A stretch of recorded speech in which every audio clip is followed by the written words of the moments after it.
pill ill, y'all niggas better listen. I'm black pill ill, y'all niggas better listen. I'm black pill ill, y'all niggas better listen. I'm black pill ill, y'all niggas better listen. I'm black pill, I'm ill with this will. I'm black pill, I'm ill with this will. I'm black pill, I'm ill with this will. I'm black pill, I'm ill with this will. I'm black pill, I'm ill with. They said the truth won't survive beside the lies that maintain the decaying faces of this place. Oh, hey everybody, what's up, man? My apologies for starting late. Was handling something, but yeah, man, I had to stream this issue. I think, with the Jonathan Majors thing going on, I had to say something quick. I was gonna talk about it earlier, but while I was driving, but ran out of time, ran out of time for it. But basically, the way I look at it with what's going on with the Jonathan Majors case is that I think it's a major lesson, man. It's a major lesson. But give me 1 minute to fix something.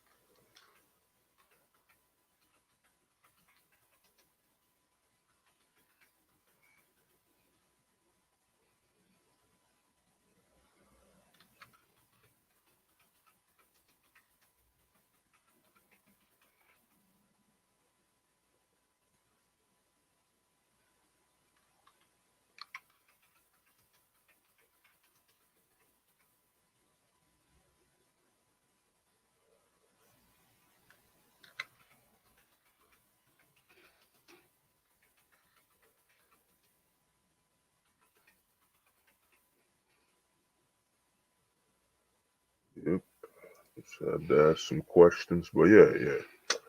Well, basically, here's the thing. A lot of guys need to understand what's going on with this Jonathan Majors case, and a lot of people don't understand just how much this Jonathan Majors case proves. What is it doing? You know, what does Jonathan Majors case have to do with the modern man? And I just want to say this with the case. If Jonathan Majors really hit that woman, really hurt her, yeah, he should go to jail and do his time for harming that woman. You know what I'm saying? Because to me, that I don't support that, man. I don't support a man putting his hands on a woman like that. So to me, if Jonathan Majors did what he's being accused of, yeah, if he did it, yeah, he's gotta be handled by the law and all that. He's gotta face the consequences of his actions. If Jonathan Majors really touched that woman and really harmed her, But the thing is this, and the reason I'm doing this stream is that Jonathan Majors is proof, man. He's proof of, I've been telling a lot of men since I started this channel. One of my oldest videos, I told men you have to live, and I used to say it was called live by the one strike rule. You know what I'm saying? You have to be able to, when a woman shows you disrespect, you have to be able to move on. You have to de-escalate, you know. You have to de-escalate the situation as soon as possible. And with today's society and how things are, and being a man, a straight man at that, you know what I'm saying? Because, a straight man at that, you have to understand that everything that happens has a potential to escalate. The problem with this Johnathan Majors case is that he's the example, man. He's the example of what happens to the modern man who doesn't understand that he has to, when he sees something, when he sees disrespect, you know what I'm saying? Or when he sees a situation about to escalate, you got to leave. You got to leave the relationship, man. And a lot of these men, now I don't know the full case. Like I said, if Johnathan Majors harmed that woman, he deserves what he's gonna get. You know what I'm saying? Oh, the homie Connor, man. Connor was good, man. How's everything, bro? Yeah, yeah. Well, I mean, Johnathan Majors is what they said is, his girl grabbed his phone and they say he abused her or whatever, you know. And to me, Johnathan Majors is the example. And the thing is, man, his career, and in all honesty, I'd say I'd put him on deletion watch. I think at the point he's at, he might delete himself. You know what I'm saying? He might delete himself because, like I've been telling men, man, we're in the pink pill era. The pink pill started in the 60s, but when the pink pill truly expanded, you know what I'm saying? Oh, Mike was good, man. Mike, what's up, man? Yeah, when the pink pill truly expanded, it was the 2010s. 2010 was when, I mean, I'm gonna show you something. Somebody sent me this. Check this out, man. This is why I need Will Smith is the greatest mascot for the pink pill and even the closet. Look at this. Only a man knows what a man needs.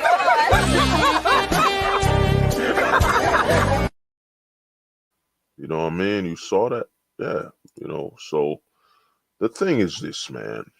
You know, when men were when men used to this is why I say there's a major difference between the pink pilled man and the purple pilled man. The purple pill man prides himself on being manly, what I'm saying, raising his kids, being a man, playing football, playing sports, that situation. And doesn't do well with disrespect. He's about his manhood, he's about being a man and so on. But the pink pill man is all about his emotions and he's feminine. He's over feminized. And what I'm suspecting that happened with this Johnathan Majors case is that, you know, his woman showed the signs. Now, let's just play devil's advocate. You know what I'm saying? Oh, Pars was good, man. Oh, yeah. Oh, of course, the pink pill man has been normalized since the 2010s. That whole decade. We're in the pink pill era. A lot of men I mean, you could turn on YouTube, you'll see men just, hyper feminized, getting their nails painted, wearing dresses. It's the amount of men seeking to synchronize with women's femininity is insane. You know what I'm saying? I've worked the bars. I've seen grown men that I'm respected or, appeared to be masculine, then they were twerking on a woman. You know what I'm saying? I've seen my fair share of this stuff, man. So the thing is, we're in the pink pill era. And what this Johnathan Majors case spells is that, man, you got to look at it. Now let's assume, let's say Jonathan Majors is innocent. Let's just assume that. Let's just play devil. Let's just say he's innocent. Let's say that. Let's say that. What if he's innocent? So the problem is, notice Jonathan Majors, I think he's 33 years old, millionaire, actor. You know what I'm saying? Actor, millionaire. And what happens? He's an actor, he's a millionaire. He would qualify as a Tyrone, he's Tyrone Maxon, whatever. He has all his qualifications, the money, the looks, the status. He's got it all. But this is what I've been telling a lot of men. None of that matters, man. None of that matters, because at the end of the day, legally, there's no reason to respect the man. From the woman's perspective, legally, the only man she has to respect is her boss. And even with respecting her boss, that all depends on if she doesn't have a play in her hand to basically remove that boss. You know what I'm saying? The thing is this, man, a lot of guys just don't want to admit it. In the whole manosphere, like I've said, I made a video. A lot of men are worshiping Chad and Tyrone, and a lot of men have deified women, and a lot of men are very jealous of your Chads and Tyrones, which are really the lowest population of men in the country to begin with. I mean, I'm part of that. I think only, what was it? I think it was only about 15% or less men above, 6 feet tall in America. You know, you know what I'm saying? So 15% or less. And then you got to add in, out of that 15% or less of men above 6 feet tall, how many of those guys are straight? Then out of that, you keep doing the math. You know what I mean? But the thing you got to understand, let me see what Connor said quick. There's a video about a woman. Let's see. There's a video about a woman saying that she likes men who like to taste. Yeah, I mean, I ain't gonna read that. Connor, you gotta use more closet terms, man. The thing is, you gotta word it, carefully. But yeah, I mean, the thing is, they don't like it, man. It's what's happened is this, and a lot of men don't want to understand that, you know, Chads are overrated. Great pillars act like you have to be a Chad to get results. Well, it's true. The thing is this, man. In the black pill, I was the one who spearheaded fixing it, with a black pill 3.0, is that, a lot of the older generation of black pillars, as I call them, black pill 1.0 or below, will say it's looks, money, status. You know what I'm saying? But I, I've come and I've told guys it's actually looks, status, money. You have to base it on what the woman has access to. You know what I'm saying? The ones that are easily accessible. You know what I'm saying? Women have access to, before women, and the reason I put money last is that that's the hardest one for a woman to actually access. You know what I'm saying? A lot of times money demands invitations, you know what I'm saying? But a woman interacting with a man based on his looks and status, that's easy. Any woman could find a man with looks or status. That's nothing. But a man with money, that requires some work. You know what I'm saying? Because, anybody could look flashy. I mean, you can rent clothes now. You can rent the latest fashions. But the thing is this, Chad's, Tyrone's, thing is that pars, yeah, man, looks and all that, it plays a role. What women are doing now with the pink pill is that they see how far a man is willing to what I'm saying, how feminized that man is and how far below her he is so she can see how much she's worth controlling. You know what I'm saying? If there's a difference. You got the traditional simp. Let's say a woman sees a purple pilled simp. You know what I'm saying? He's into football, he's into sports, hanging with his bros and all that stuff. You know, he's still a man. You know what I'm saying? So which one's gonna be easier for her to control? You know, which one is gonna be more submissive to her? The purple pilled man who wants to play sports, you know, still has a backbone, still has a spine, or the pink pilled man who will literally twerk on her friends, twerk on another man just for her attention. You know what I'm saying? Just for her attention, just to be noticed. This man will basically, we'll get closet. You know what I'm saying? I've seen it. You know, we'll literally be closeted just for females' attention. You know, that's how feminized these guys are. You know what I mean? To where they'll do anything. So a lot of these women are looking at it. You gotta look at, and you know, we've heard the red pill, what they call it, the orbiters and all that.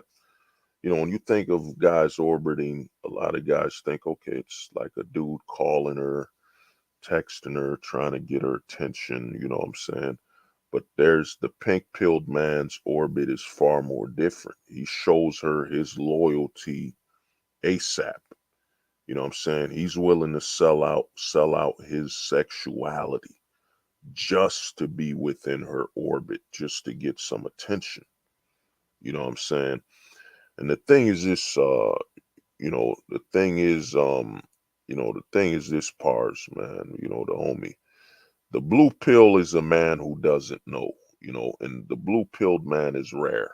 You know, the blue pill, as much as guys talk about in this manosphere space, it's rare to see a man who doesn't understand the basics. I mean, most men know about divorce and all that stuff. A lot of men know, man.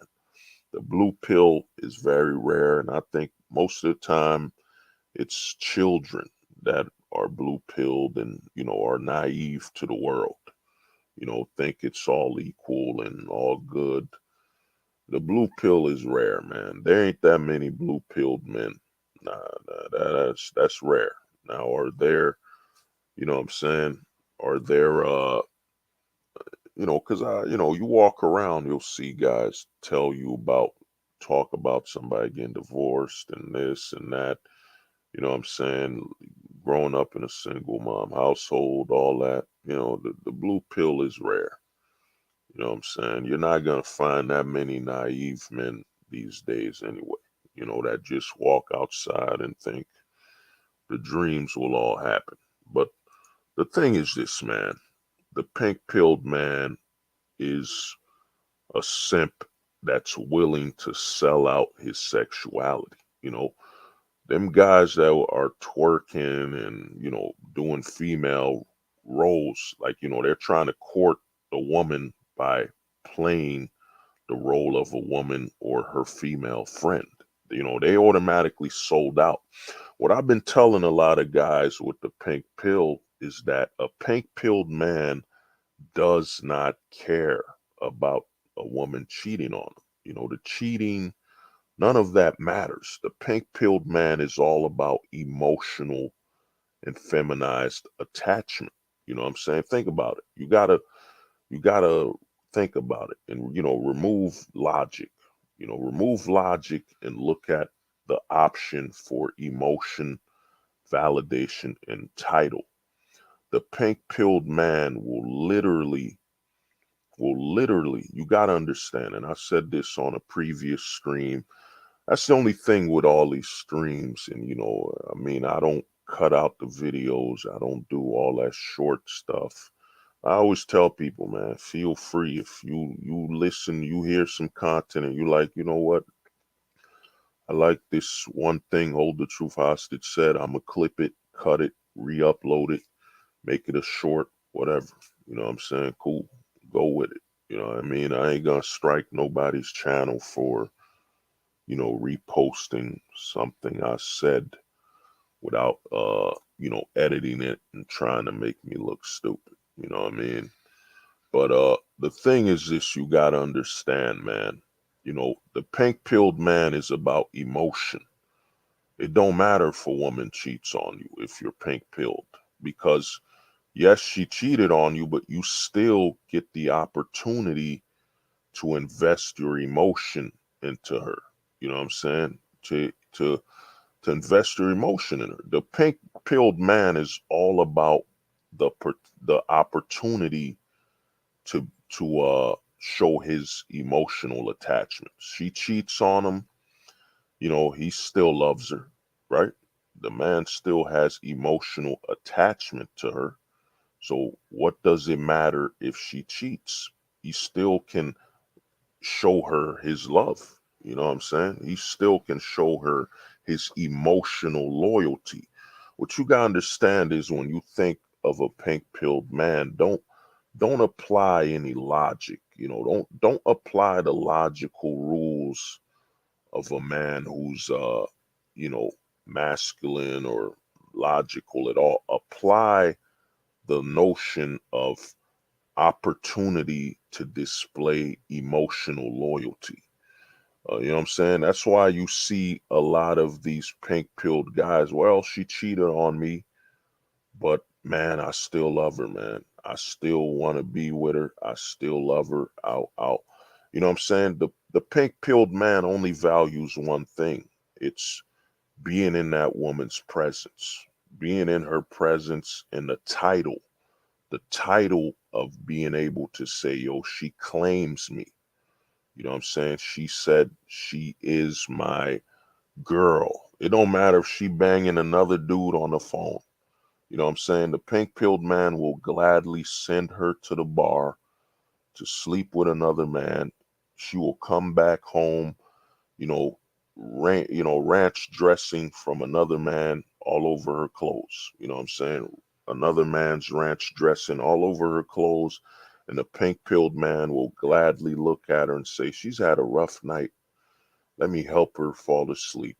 Will gladly put her in the same bed as him with those ranch dressing stains. That's why when you see guys like Lucario who's telling you, yo, man, he's married. He married a woman and she comes home kissing other men. It don't matter because he can still show her his emotional. He still gets an opportunity to display his emotional attachment. The pink-pilled man is all about the opportunity to display his emotional attachment. You know what I'm saying? You got to remove your logical senses. Pink-pilled man is trying to synchronize with a woman through emotion. You know what I'm saying? Showing her how loyal to her he is through his emotional, how devoted he is to her, devoted to her based on his emotion. It's not about no logic. Logic has nothing to do with the pink-pilled man. That's a purple-pilled man. A purple-pilled man wants to be, you know what I'm saying? If you listen to most of the manosphere, especially on the red pill sector, a lot of these guys dream of being a purple pillar. That's most guys. The red pill isn't, there ain't really that many red pillars out there. The majority of these guys are purple pilled. They want to play the role of a father. They dream of playing that 1950s role. You know what I'm saying? That 1950s role. That's what they want, man. That's what they want. That's the purple pilled man. He's got a spine. A purple pilled man will fight you. You sleep with his girl, he's gonna fight you. He might fight you.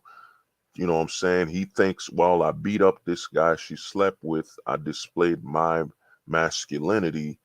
She's gonna come back to me. You know what I'm saying? He fights. That's the purple pilled man.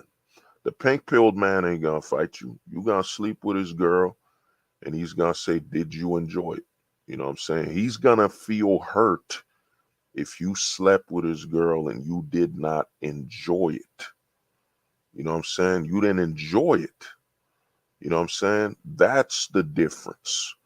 This is why, when I talk to people and they're like, oh man, hold the truth hostage. What I'm saying? You're too zoned in on, let me show you the intro. If you're watching this video, this is what it's about. It's called the philosophy. Notice.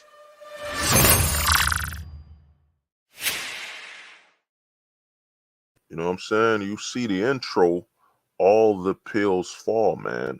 All the pills, You know what I'm saying? And the philosophy is probably the deepest study of mankind, you know what I'm saying?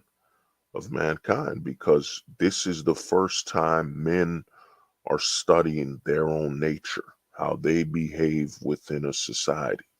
You know what I'm saying? I'm not looking to the stars with astrology. I'm not placing my actions and accountability on the stars. You know what I'm saying? That's some bullshit. You know what I mean? I don't believe in that astrology crap. I look at it as people want to place their they want to place David, what's good, man? What's good, brother? You know what I mean? You know what I mean? People who follow astrology, they just want to place their decisions on the stars. You know what I'm saying? That's what it is. Oh, yeah, working on the footage now. Yeah, yo, David, we're gonna chop it up soon, man. Because man, there's some amazing tools that came out. But yeah, the thing is, like I was saying, the pink pilled man won't fight you, man. And I've been there. I've been at the bar. Like I tell guys, I do bouncing here and there. And sometimes I'm off, man. Sometimes I'm off. I just go to the bar for a drink. I've seen it where a man would literally sit down. I've seen a pink pilled man literally sit down while his girl is just touching my hand, saying, "Oh, honey, look at how big his hands are." And he just sitting there taking it. You know what I'm saying? This is why I say the purple pill and the pink pill is taking over. Because like I said to guys now, when you see a long-term relationship, the first thing that pops in the majority of men's heads now is, man, how much simping, how compromised is that man to maintain this relationship? How compromised is he? What is he sacrificing? What is he accepting? Like how much does she own this man? That's how the average man now is looking at a long-term relationship, man. You know what I'm saying? Pink pillars. Well, the pink pillars aren't really spiritual. You know what I'm saying? They're not spiritual. You got to understand, they've deified femininity in the woman. You know what I'm saying? The pink pillar is all about having that woman in his life. You know what I'm saying? I did a video way back. It's actually, if you look at the content, it's actually the video where I actually originated the pink pill, but at that time I didn't have a name for it. And I called the video the finish line wife, finish line. The pink pillar, his finish line is in his life is his woman. She is the finish line. She is the finish line in the most successful thing he's ever done. You know what I mean? The most successful thing he's ever done is that woman. You know what I'm saying? The thing you're applying in pars, respect to you, my brother. You're still you're still new to this perspective, but you got to remove logic. When you think of a pink pilled man, remove logic and place a woman in front of you and say, man, you know, I would do everything just to be attached to that woman. That's the pink pill mindset. The pink pill mindset is that woman is the finish line. She is and you've heard it already. You've heard men, I was chopping it up. I was talking to one of the homies on Discord and he told me, one of his best friends is a pink pilled man. Like, His girl was he literally cheated on him, and he wants her back. He accepted it. He didn't even argue. He accepted it. He said, "Oh, she was just taking a break, you know," or he said, "Yo, she needed her space or whatever." The pink-pilled man will make up excuses for his girl. You know what I'm saying? You have to understand, place your mind in a situation where the woman in your life is the finish line. She is the greatest, most successful thing, the biggest achievement you've ever accomplished in your life is that woman validating you as her man. That's how the pink-pilled man works. That woman is the greatest achievement he's ever accomplished. And you've seen it. You've seen guys that would openly say, "Yeah, man, my wife, she's everything. She is everything." And the pink-pilled man will even get jealous. Why is she loving my kids more than me? She loves our kids more than me. You gotta understand, the pink-pilled man doesn't care about children. You know what I'm saying? He doesn't care about none of that. You know what I'm saying? He only had the children so he could keep her in his life. The children are an accessory. You know what I'm saying? They're an accessory, man. That's how the pink pill is. I had these kids to make my wife happy. I didn't want these damn kids. You know what I'm saying? I didn't want these kids, but she wanted them. She wanted kids, so I gave her kids. You know what I'm saying? She wanted in vitro, or I spent 30 grand to, get her new eggs and all that stuff. The pink pilled man, she is the finish line. She is everything. She is everything to that man. You know what I'm saying? It don't matter what she does. She could, what I'm saying? In his eyes, like I said, the pink pilled man, well, I had it. It was offered to me. I was at the bar chilling. In fact, I was at the bar working. I was working at a bar, talking to a guy about business and, life and all that stuff. But, I was talking on what I call, what I'm saying, I was talking on a non-pill wavelength. You know, once you've adapted the philosophy into your mind and you can read people, I always go neutral. I'm talking to somebody, I've always been an adaptive person. You stick me in a room full of scientists, I could talk science. You know what I mean? You stick me in a room in sports, we'll talk sports. You know, socially, you know what I mean? I was that dude, in school. I could be playing Yu-Gi-Oh!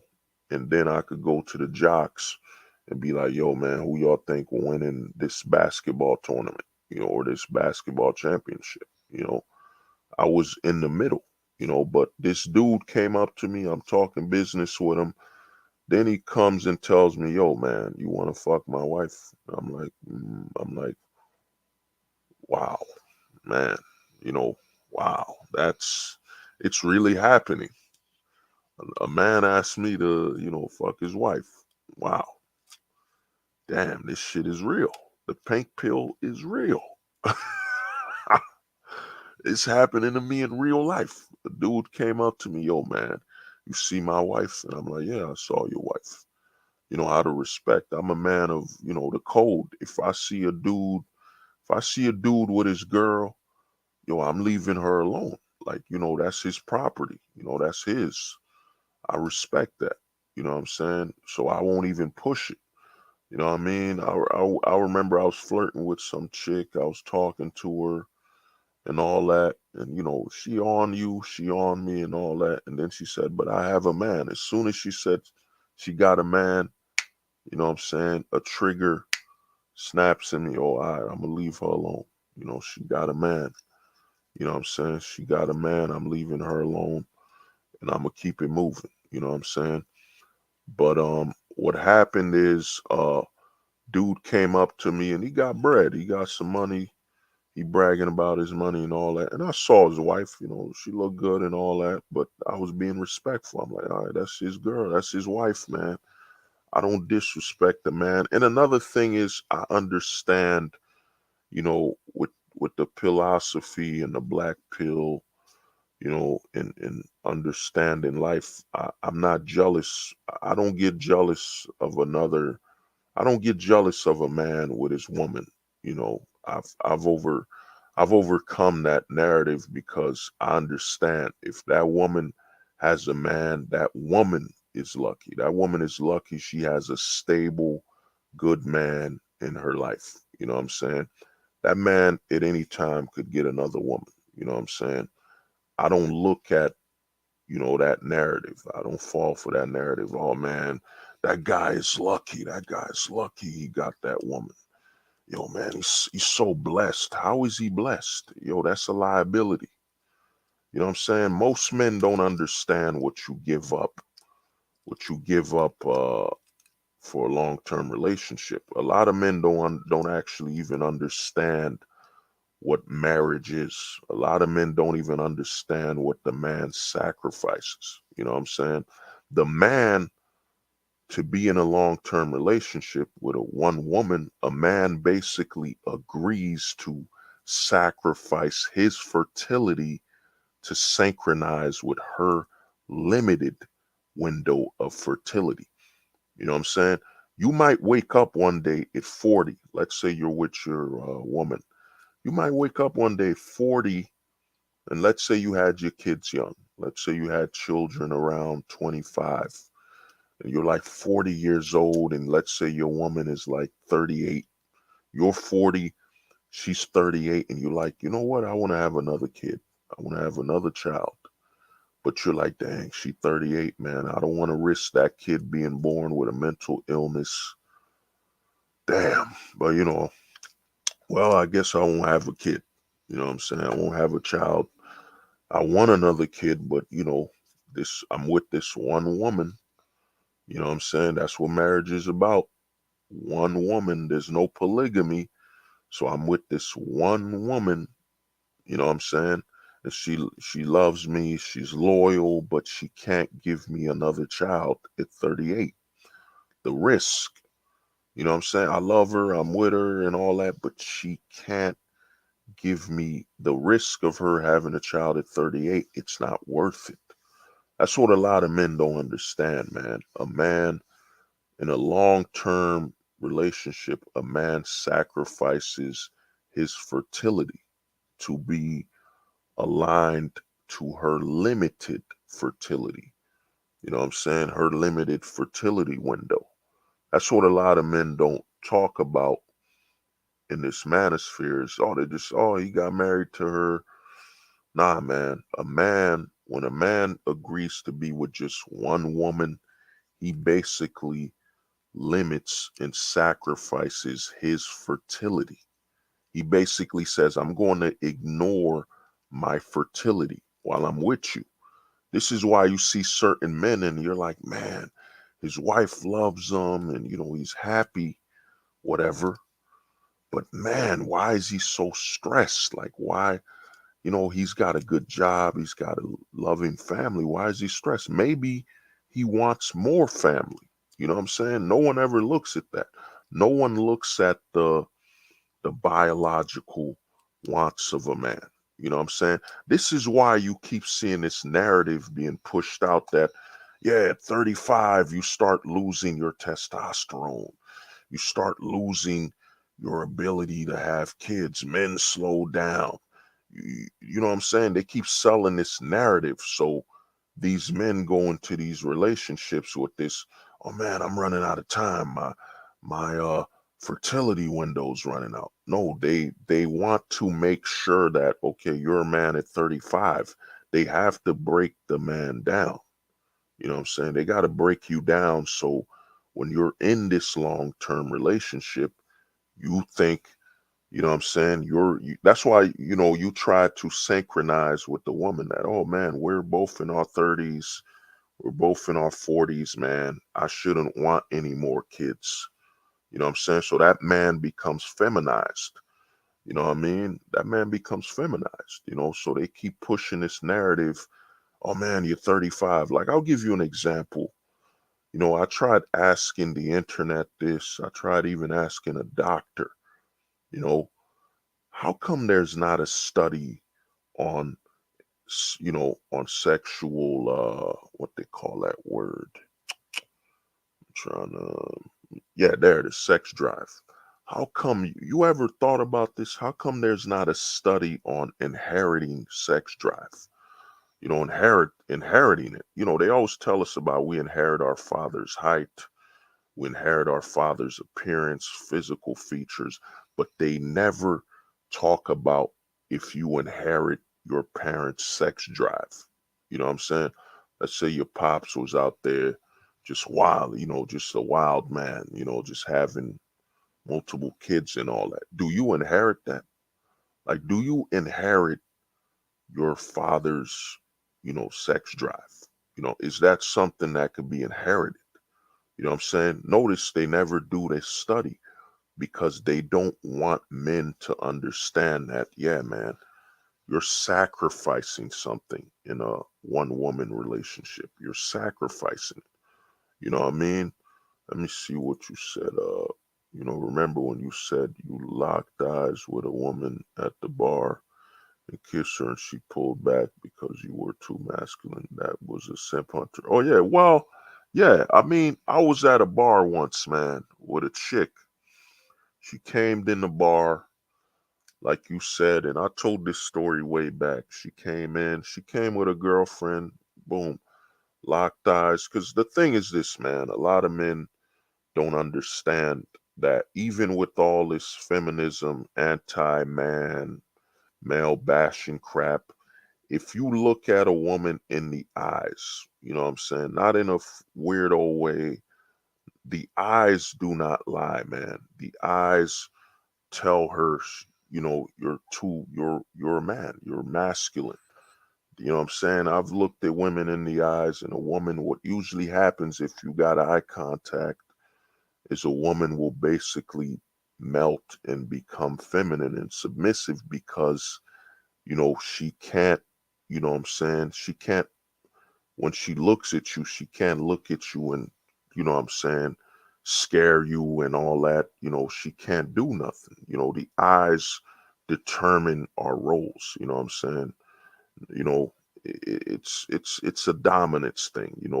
This is why when another man looks at another man, we might fight. You know what I'm saying? Because it's like, why are you looking at me like this, man? Like, what you want?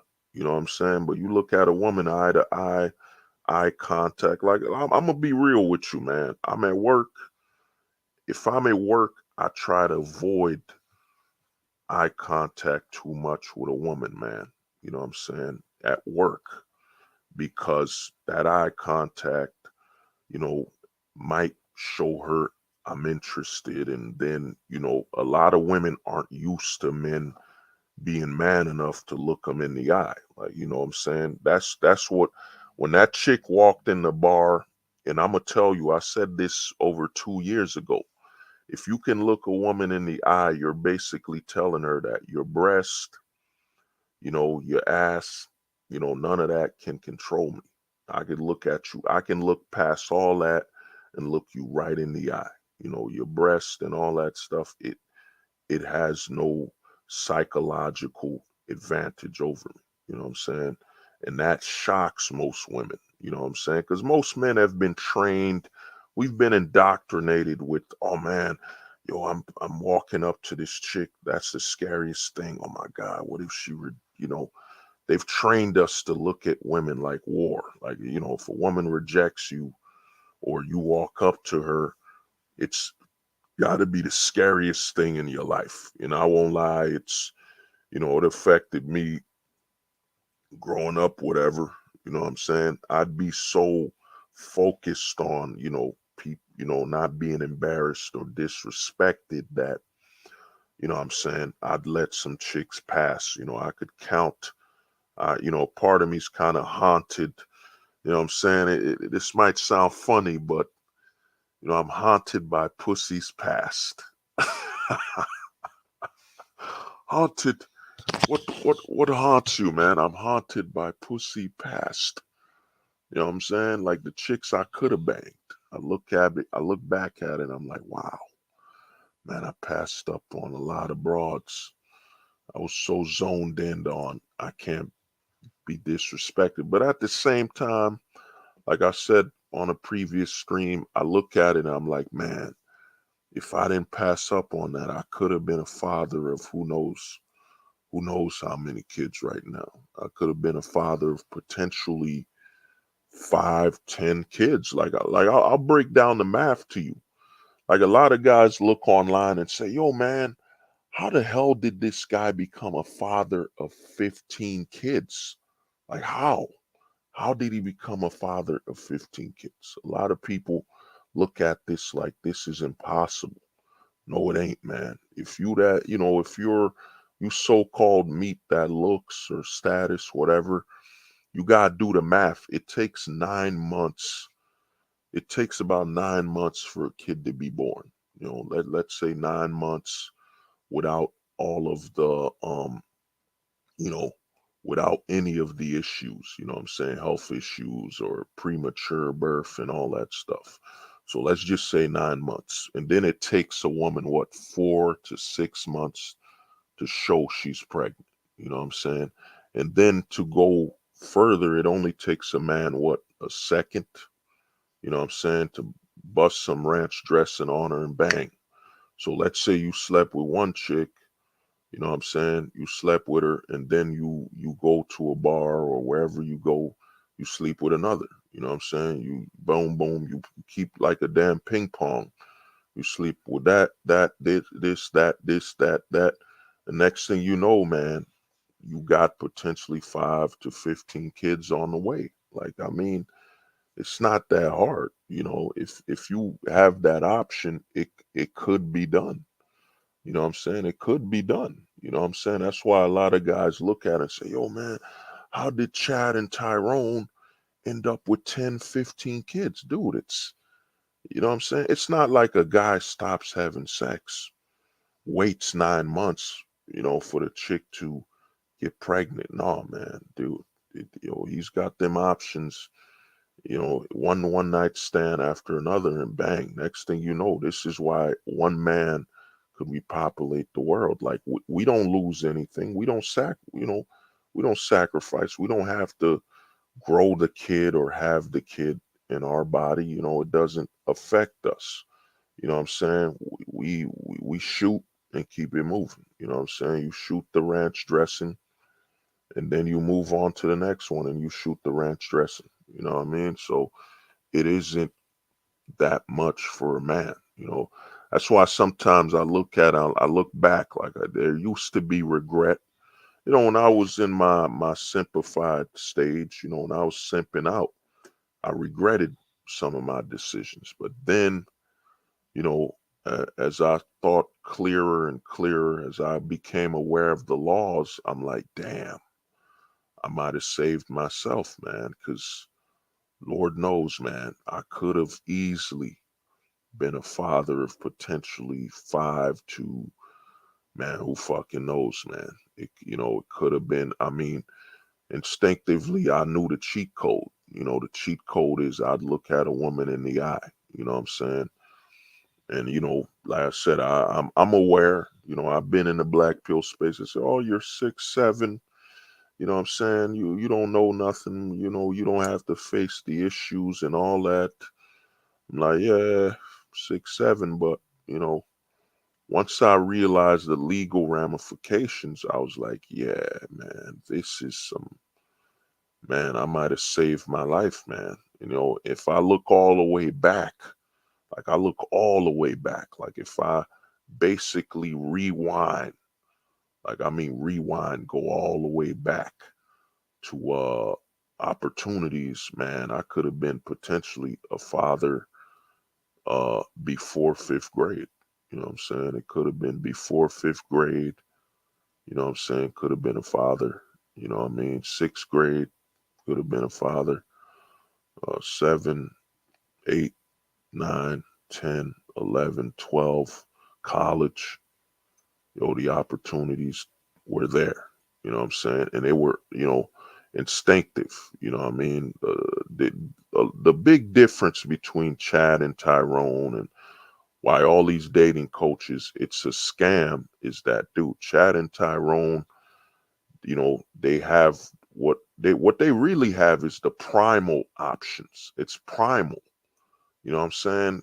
Dating coaches ain't gonna tell the black pill facts. Is, yo, the Chad and Tyrones have primal options. Now, what do I mean by primal? Well, man, he looks at her. She looks at him. You know what I'm saying? And that's it. It's done. It's, they get it on and it's over. It's primal. There ain't no conversation. There's nothing. You know what I mean? And it's happened. I've had multiple opportunities where it could have been the primal option. Chick walks in, you know what I'm saying, looks at you. You look her in the eye, you know what I'm saying? She might have even smelled you. And that's it, man. And it's ready to go, man. You know what I'm saying? I look at women like a microwave. Well, not a microwave. What is it? That game, you know what I'm saying? Cold. What is it? When it's cold, hot, cold. I forget what they call that game, but yo, when a woman's hot, you know, she's hot, man. She's cold, she's cold. Women are not.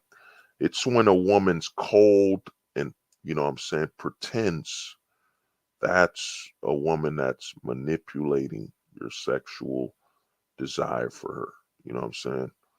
To manipulate it because she's not interested, but she'll manipulate that desire you have for her, and go at you from a logical, more thinking perspective.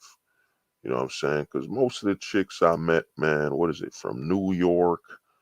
You know what I'm saying? New York, Jersey.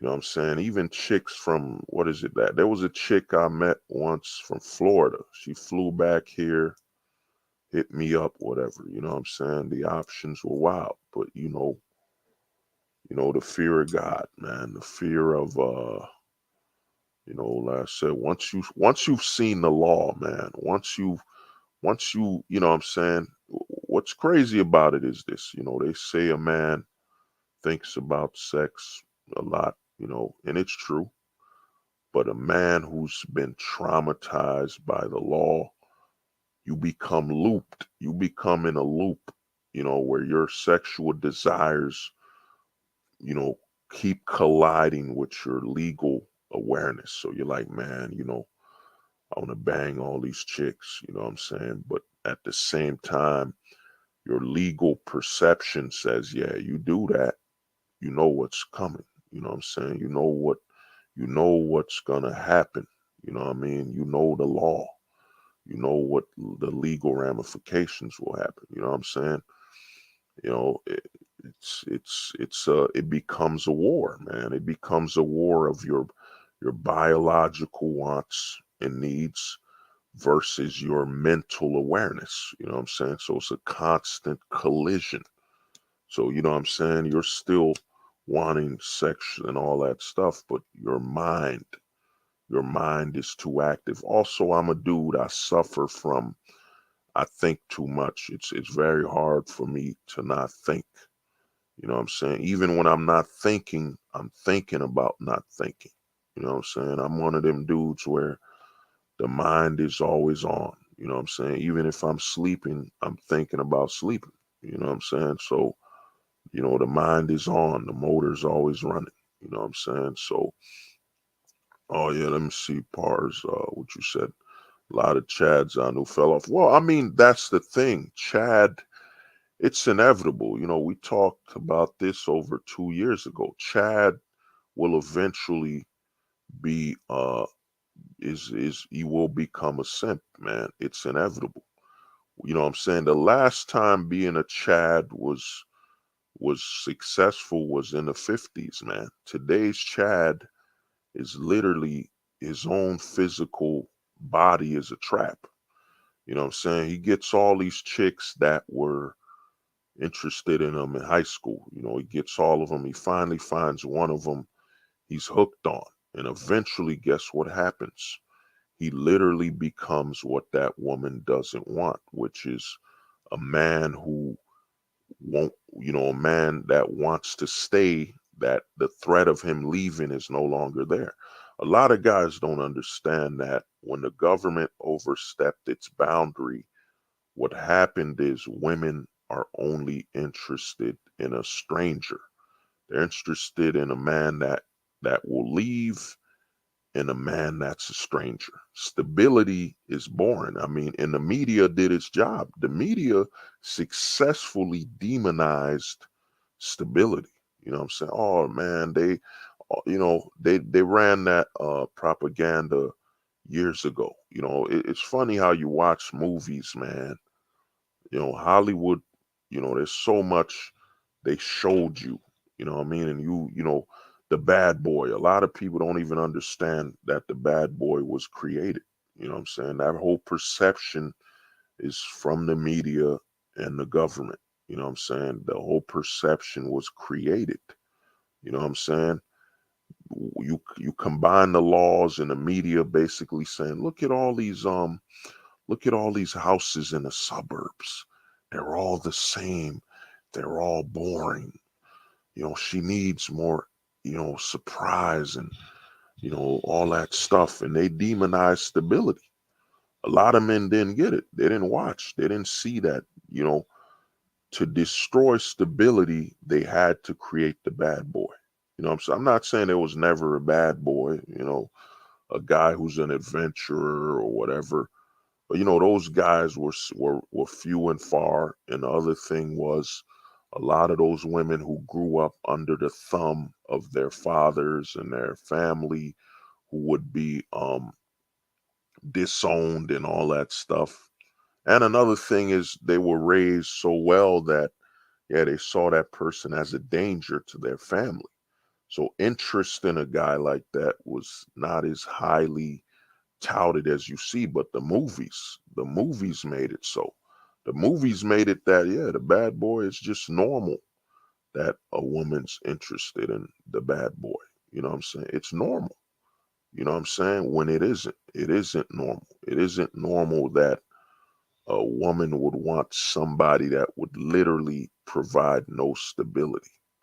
You know what I'm saying? That used to be the chicks that were, something was wrong with them, but they've normalized it. A lot of guys don't understand. It took me a while to get this word.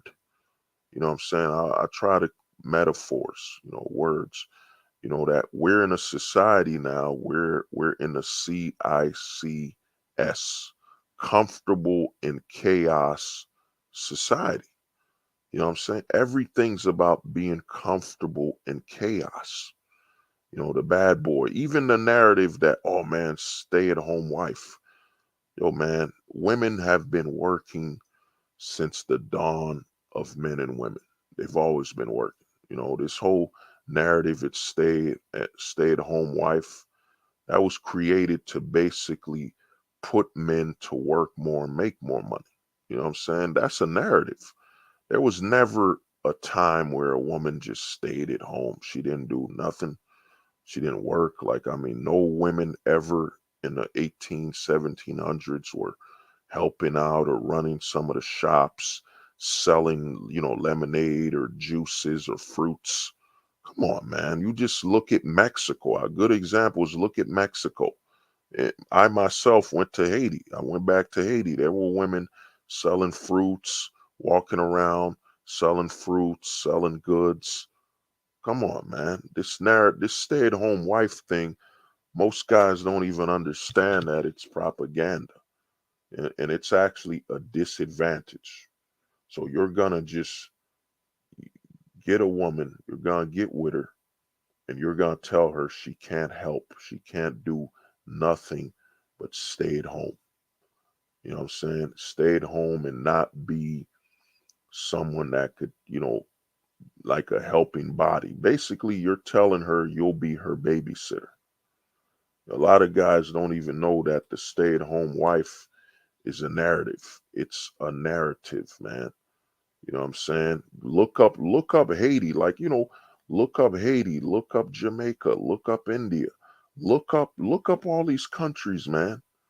You're telling me you're looking at all these countries and you don't see no female fruit vendors. No women selling fruits, no women selling fish, no women selling anything. They all stayed home. The stay-at-home wife is actually a very rich man's thing. It's a very rich man or royalty. You know what I'm saying? Even the skin complexion. You know, one of my boys would always remind me that, you know, Asian women, for example, Asian women love, you know, when you see a very light-skinned Asian woman, like when she's very pale, you know, paleness and light skin is a sign of wealth. It's a sign of wealth because somebody who has money isn't outside working, isn't in the sun as much. So the lighter your skin, the more pale you are, the more money you had. Even in the white community. You look up the whites, man, look up the royals. Look up the royals in Britain and British and all that. You'll see that, yo, the royals that have more money, they're more pale. So this narrative that, yo, man, only, you know, the lighter skin is only white people. No, man. The lighter your skin, it's a sign of wealth. You know what I'm saying? It's a sign that you weren't working out in the fields. You know, you weren't a farmer. You had money.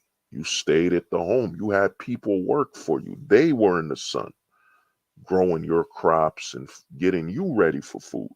Light skin, you know what I'm saying? Light skin is a sign of wealth. It ain't racism, man. It got nothing to do with racism, man. They flip it. They always flip stuff, you know what I'm saying? The lighter your skin, like I myself, you know, I was born light skinned, you know what I'm saying? I remember they used to tell me, yo, why you going outside like that? You're gonna ruin your skin. You know, it's gonna get darker. You know what I'm saying? But you know, the way I was raised, they weren't aware of that. You know, they were thinking it's a race thing, but really the lighter your skin, you know what I'm saying, the less you've worked.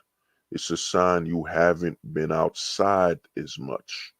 You choose to go outside. You're not in the field sweating and you know what I'm saying, in the sun. No, man, you're actually in the house. You're making money. People who make money, they don't be outside as much. I mean, look at Elon Musk, man. Elon Musk is mad pale. Mad pale. You know what I'm saying? And you could even look up photos of Elon when he was younger, and you'll be like, man, when he was younger, his skin was actually darker. He had darker skin complexion. Elon Musk had darker skin complexion.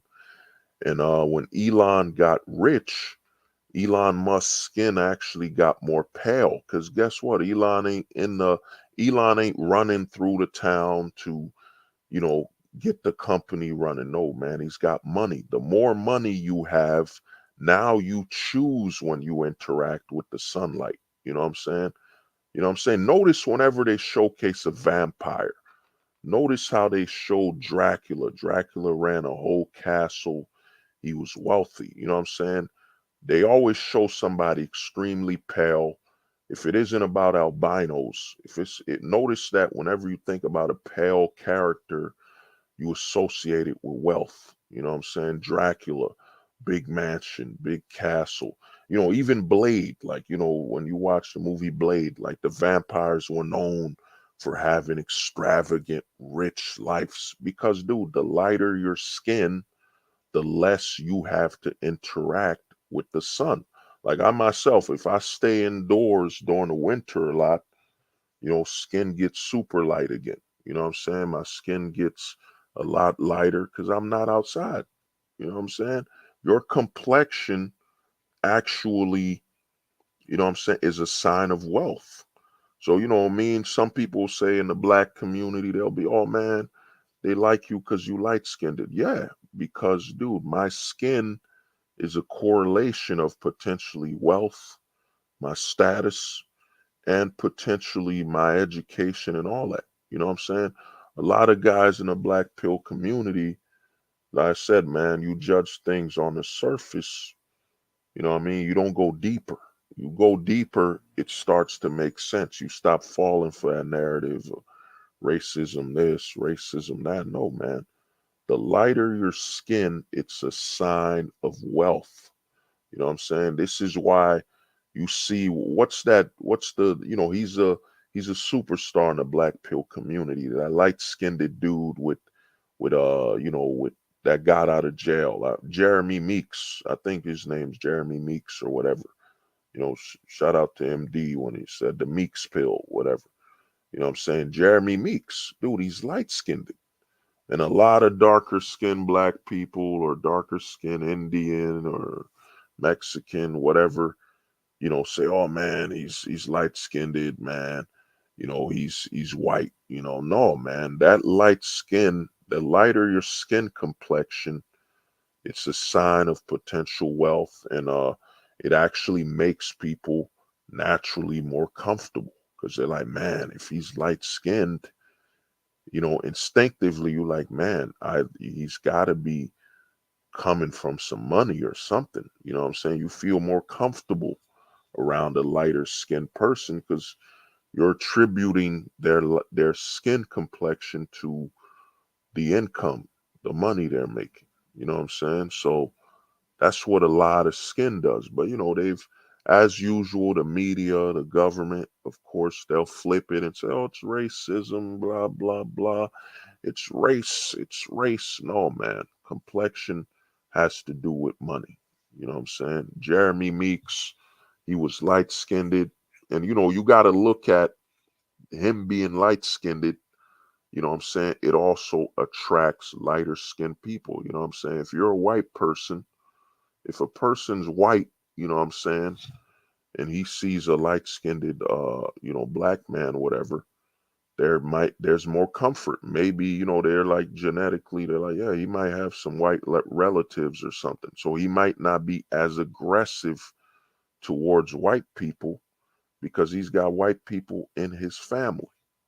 So this light skinned guy, yeah, I feel safer around him because just looking at him, I can picture him with white relatives. You know what I'm saying? Or he has some money.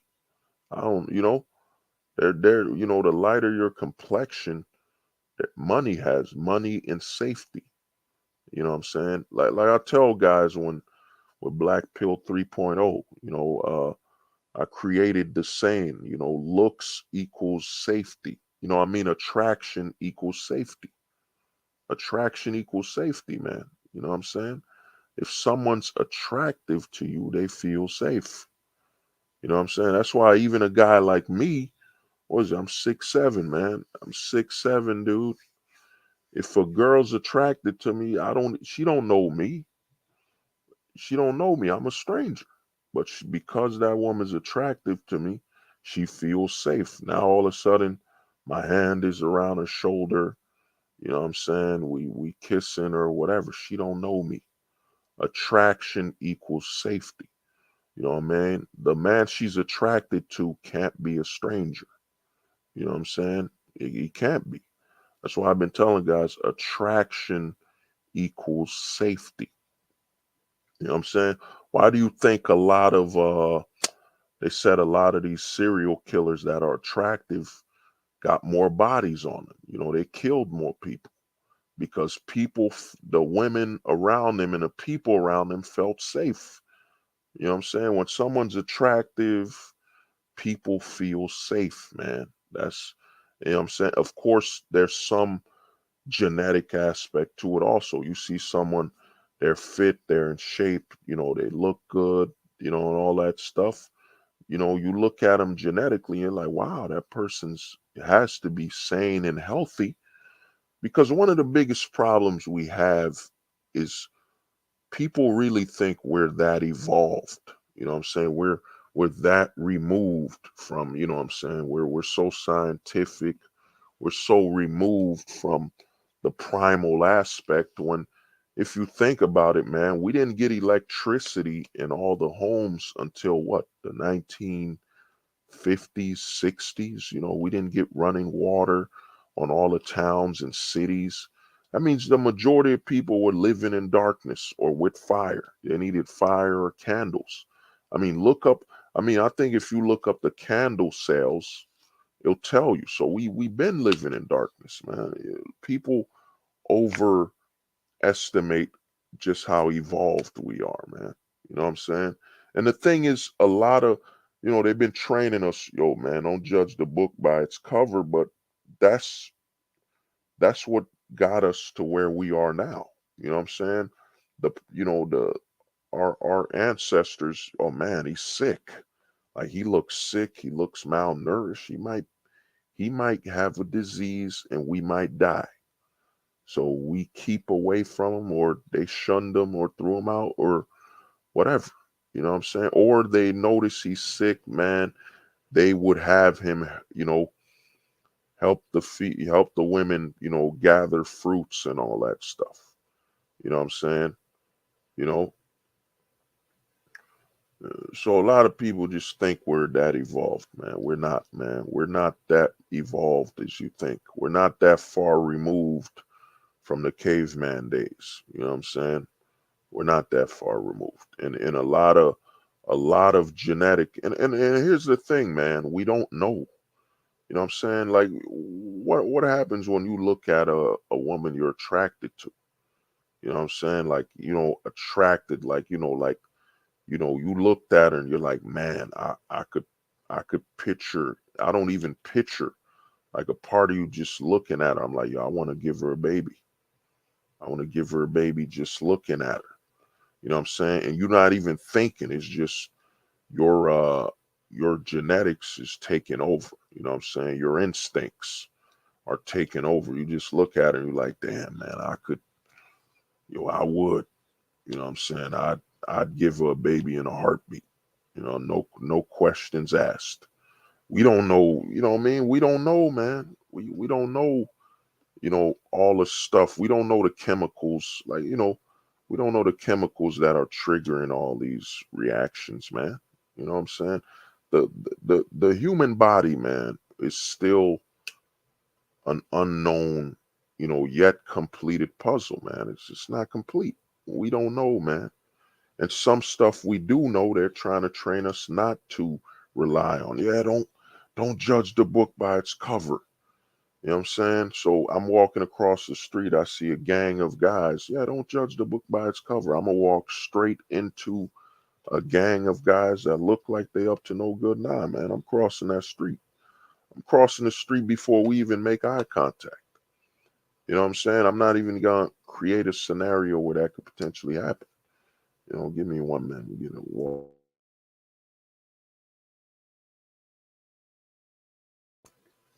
You know what I'm saying? I'm crossing, you know. But back to the Johnathan Majors thing. The thing is this, man.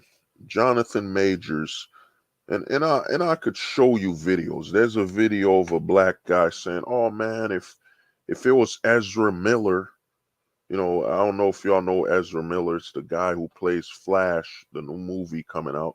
He was accused of kidnapping a woman. He punched a pregnant woman. He's in the closet. You know what I'm saying? He's got every privilege to protect them and all that. You know what I'm saying? He's white, he's closeted, he's he's a cross dresser, dude, you name it, this guy has it. You know what I mean?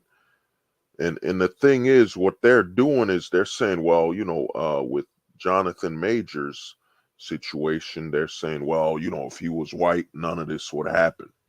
He wouldn't lose all his casting jobs and all his movie roles, when we could name actors that were white that lost all their roles because of a sexual allegation. We've seen it. You know what I'm saying? Me Too.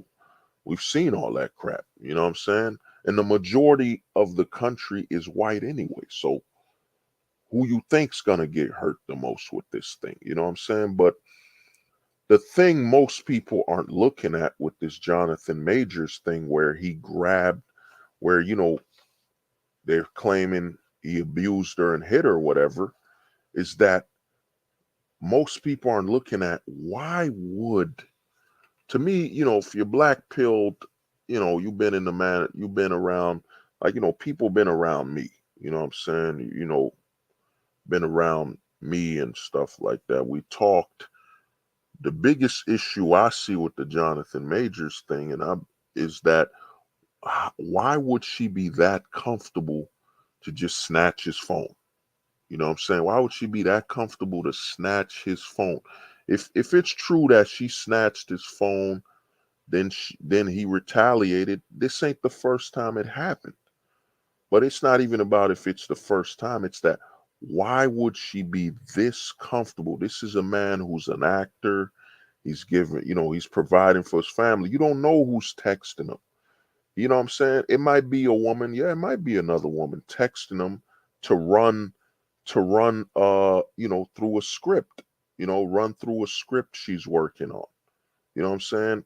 He's an actor.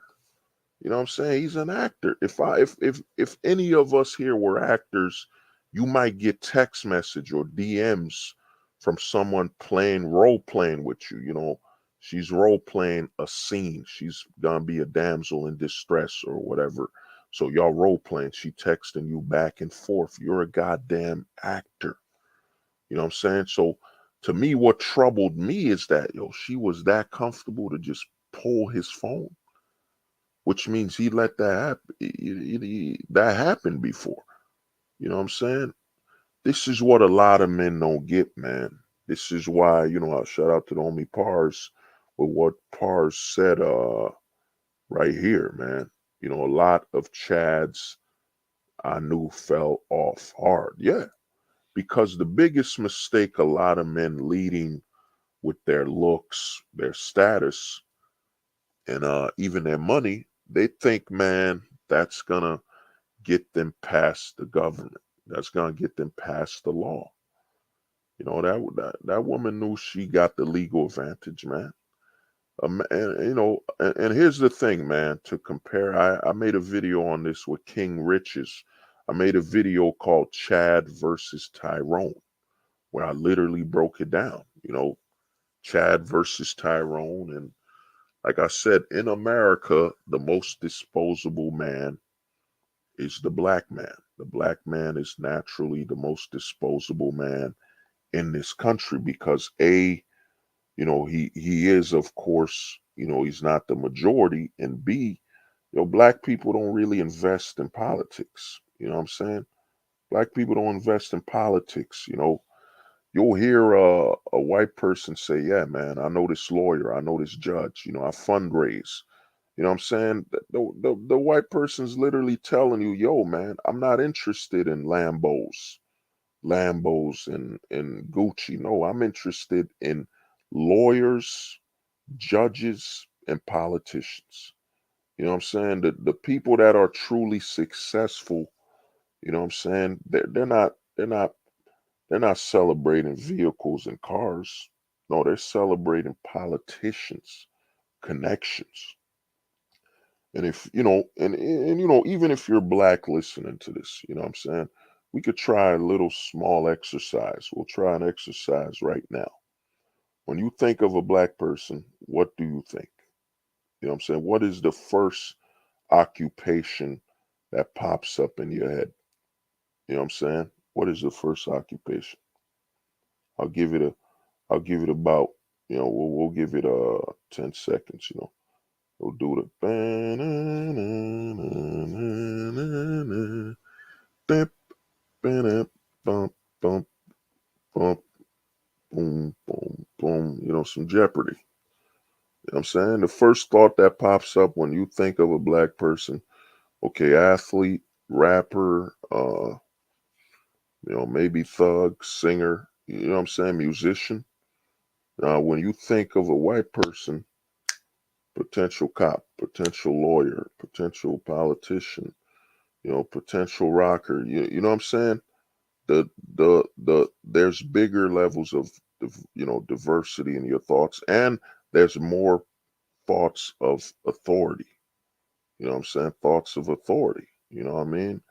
When it comes to black people in America, they don't invest in politicians. You know what I'm saying? To me, if I had, my first goal would be, man, anybody could get a fucking car. It don't matter if you have a Lambo. It don't matter if you have a Toyota. You know what I'm saying? They're both getting you from point A to point B. Now, they might get you from point A to point B with more luxury, more, comfort. But guess what? When you get a politician, that politician's gonna get you, farther than any car, any plane could ever get you. You know what I'm saying? That's what you celebrate. That's an accomplishment. That's something big. You getting a Lambo, a Porsche, a private plane. Well, what the fuck is that? So you know what I'm saying? You got a private plane. That means so instead of going to the airport, you have access to your own plane that'll fly you from point A to point B. You know what I'm saying? What's so special about that? Now, if someone told you, yo, I know the mayor. Ooh, wow. Yo, you know the mayor? Wow, that's huge. That's big. Oh man, I know the police captain. Whoa, wow. That's amazing. That's that's something. That's an accomplishment. That's living large. You know what I'm saying? You knowing politicians, you knowing people in authority. That's an accomplishment. I mean, if you watch most movies, when you watch most gang movies, crime movies, the biggest thing they want to accomplish is they want the police in their pockets, they want the politicians in their pockets. So all the big crime movies you've ever watched, the most important thing to these gangsters, these mobsters and all that is having access to authority. It ain't, you know what I'm saying? It ain't their cars and their mansions and all that. No, you know what I mean? When you know a politician, you know a high powered lawyer, a judge, they could take you farther than any mansion, any car, any vehicle will ever take you in your life. You know what I'm saying? That's the true sign of wealth and luxury. It's how deeply connected you are to authority. It ain't about you driving some fucking Lambo and Gucci, Versace, and all that crap. You know what I'm saying? What will Gucci do to you when you're in the when you're in the in, when you're in front of a judge? You know what I'm saying? What will Gucci do to you when a new tax law has been passed? Nothing. But if you got a connection to the mayor and the governor, they're gonna be like, yeah, man, that 15% tax increase. You my boy. Don't worry about that. You know what I'm saying? It'll show up on your taxes, but you know, I'm the governor. The IRS ain't gonna touch you. Don't worry about that. Don't worry. You my man. You my homie. I got you. I'm the governor. I'm the senator. I'm the House seat. I'm the Supreme Court. Don't worry. I got you. All that business you about to open, don't worry about I forget the bureaucracy. Don't worry about that. Don't worry about the bureaucracy. You know what I'm saying? We gonna get that done for you now. That is luxury. That is something to celebrate. Fucking car, fucking mansion. Come on, man. What the fuck is that? You know what I mean? That's nothing. You know what I mean? That ain't authority. That ain't attachment to power. You know what I'm saying? With Johnathan Majors, what happened to him, I've been telling dudes this for years, man. It's going on over, what is this, 2023? You know what I'm saying? I've been saying it for so long, I don't even remember. You know what I mean? I've been saying it for over 4 years, man. Now fuck that, over 5 years. That dude, none of those things matter. Your looks, your money, your status. You know what I'm saying?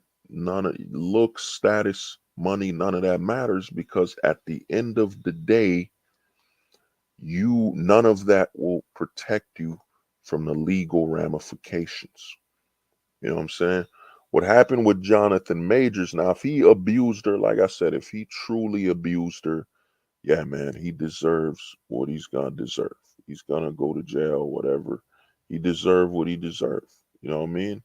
Because he's a feminine. He's a feminine. I said the pink pill is real, man. Think about this. This guy's making millions of dollars. You know what I'm saying? A woman openly, let's assume he's innocent. Let's just say if he's innocent, you know what I'm saying? She openly grabs his phone. And the first thing that pops up in that idiot's head is, yo, let me try to put my hands on her, fight her. Let's say he did that instead of, yo, she could have that phone. We done. I'm walking away from this. I'm leaving. She made her choice. She chose the phone over this relationship. I'm gone. You know what I'm saying? She chose the phone over this relationship. I'm gone. You know what I'm saying? This is why I keep telling guys, man. And you know, everybody here, you can download stuff, man. You could download a video, YouTube. I don't care if you, and pretty soon I'm gonna have all these videos ready as an MP3 file. Pretty soon, you know what I'm saying?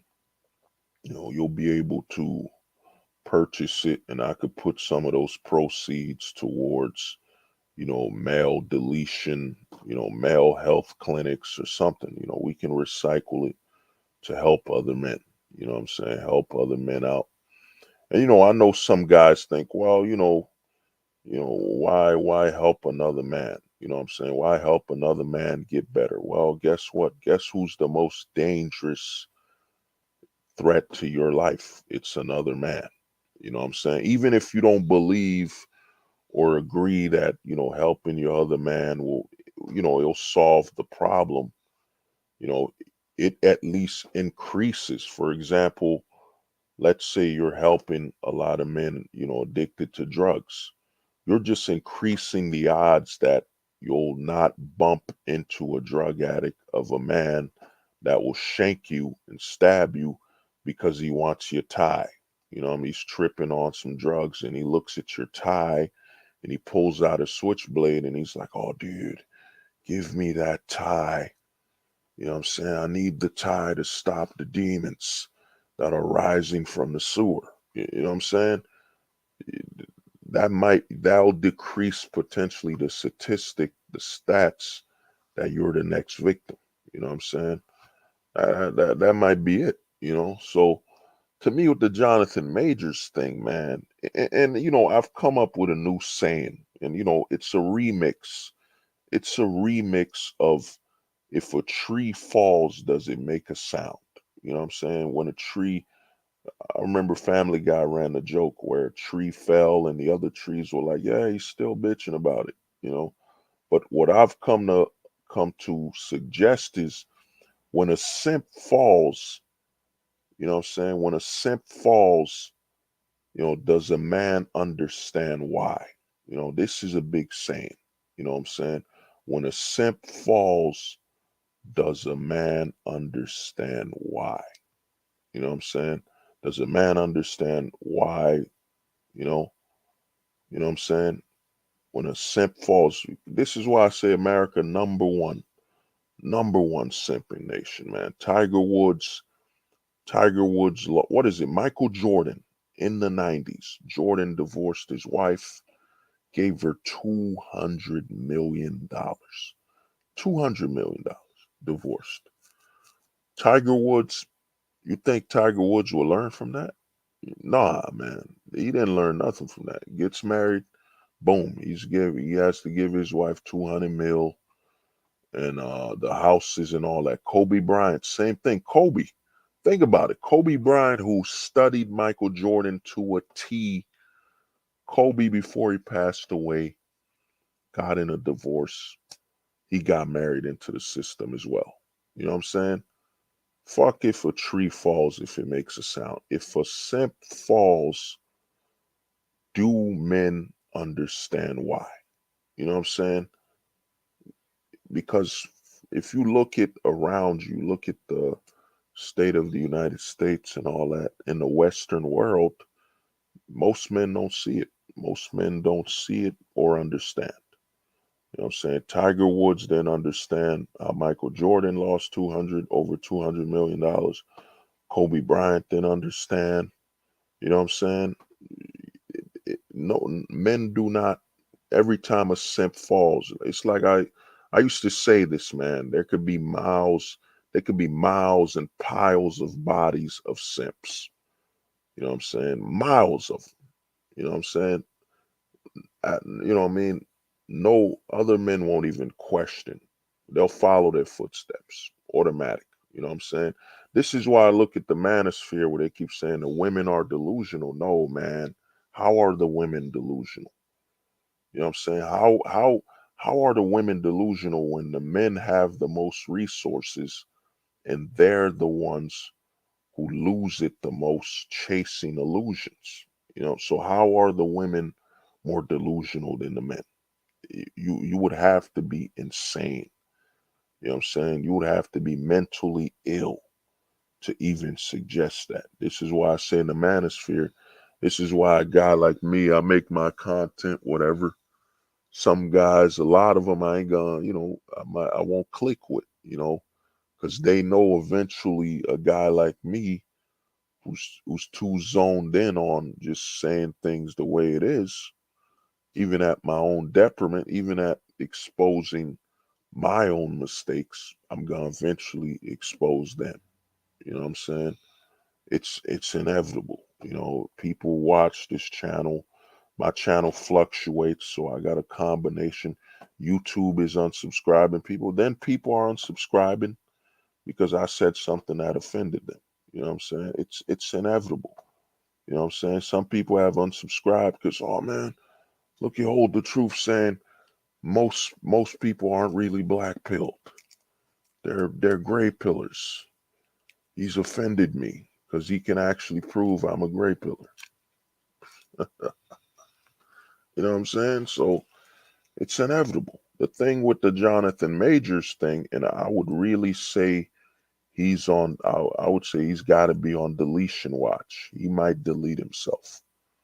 You know what I'm saying? He might delete himself because men have deleted themselves in this modern era of you know what I'm saying, the comfort and chaos society. Men have deleted themselves for far less. Now a lot of women are coming out because it's the same playbook as Me Too. As soon as one man goes down or for an accusation, boom, all these chicks got to come out and get this money, get this attention. And here's the thing, it ain't even about the money, it's about the attention. Get that validation, that attention, man. Get somebody to give you a dopamine hit of, we feel your pain and your suffering. He's such a demon and a bad guy. Oh my God, can you tell us how he hurt you? Let's give you attention, dude. The biggest, what social media exposed, man, since MySpace. I remember MySpace. MySpace had something that Facebook doesn't have. MySpace had you could set your top, I think it was your top 5 or your top 10 friends. You could put a certain amount of people, you say, yo, these are my top 10 people on this site. They're my best people, my best friends, or people I love the most. You know what I'm saying? And I used to, in my space, make people very angry that you didn't put them as your top 5 or your top 10. People would literally threaten people. People would get in fights. You know what I'm saying? People would get in fights. Relationships would end just because you didn't put them in your top 10 people. You know what I'm saying? Your top 10. Your top most interested people you value the most in your life. Just because you didn't put them in there, people would stop being your friends. You know what I'm saying? A lot of people don't get it. The biggest currency in the world right now is validation. Validation and attention is the number one currency. You know what I'm saying? Number one. You know what I mean? Number one currency. I could go into more detail, but to me, you got to look at a guy like Johnathan Majors. And I've seen it before. I saw the reverse. And I told some guys this story. I was in New York coming out of work. I was coming out of work from a bouncing gig. I was a bouncer. And I remember where it happened. It happened in Delancey, up in Delancey in New York. If you know where that's at, you know where that's at, in Delancey. I was coming out of this bar from work. I was working a DL Lounge, the Delancey Lounge, whatever. Big, nice bar. It's got a rooftop and everything.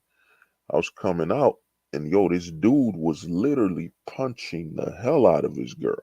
She was just sitting there, like standing, and he's just, yo, punching her while she's waiting for the train. She leaning up against the wall, getting rocked. And I came up to him like, yo, chill out, man. I was like, chill, man. And he pulled out a blade. He pulled out a blade and said, oh, man, I'm going to do it. He said, I'm going to do it, man. This is the night. He said, this is the night I'm going to stab and I'm going to kill somebody. He said, this is the night.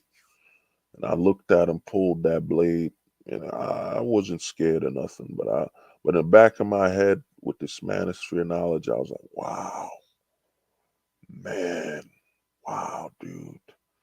I really just re-simped. I really just white knighted for this chick, man. You know what I'm saying? If he's comfortable hitting her in public, that means he's doing it in the household. Everything happens in steps of escalation. You know what I'm saying? In fact, give me a minute. Let me look up my channel quick. You know, just to prove to you how I've been saying this, man. You know, let me go to my channel quick. You know, your channel. Let me see if I can search for it. Fucking YouTube, man. Just a piece of garbage, man. YouTube is just trash, man, these days. But yeah, give me a minute. I'm gonna search my own content and strike. Oh, yeah, check this out. Look at this video, man. This video is over, it's over 3 years old. You know what I'm saying? When you get a chance, watch this. It's one of my earliest videos. Shout out to the homie C.1 who told me to, start streaming. C.1. This is a video I made called Live by the One Strike. This is a precursor to, why I say no term relationships. This is a precursor. This video is literally 3 years old. It was called Live by the One Strike. You know what I'm saying? Where I was talking about escalation. You as a man, all you can do, you can't even de-escalate the situation. You have to leave. The only option men have now is to leave. You know what I'm saying? And the live by the one strike rule was the reason I say you gotta live by one strike is that's all it takes. All it takes is one false accusation and you're done.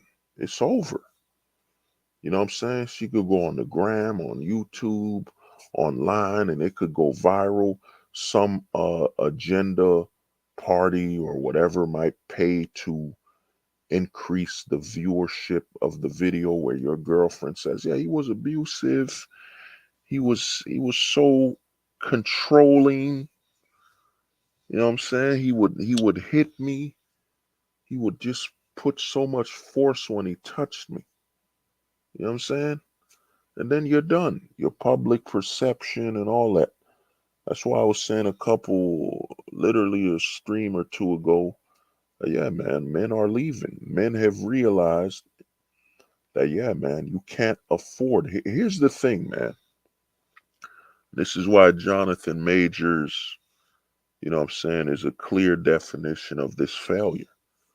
Here's the thing, man. If it escalates to that situation where your girl grabs your phone, you've already failed. You failed, man. You failed already. You've invited this type of activity because you did not, you know what I'm saying, you didn't tell her the rules. The ground rules was that, yo, you disrespect me, I'm out. Like I'm gone.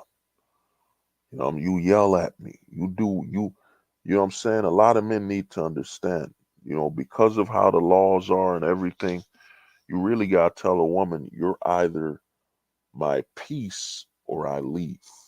It's really what it is. It's become, you're either peace for me or I leave.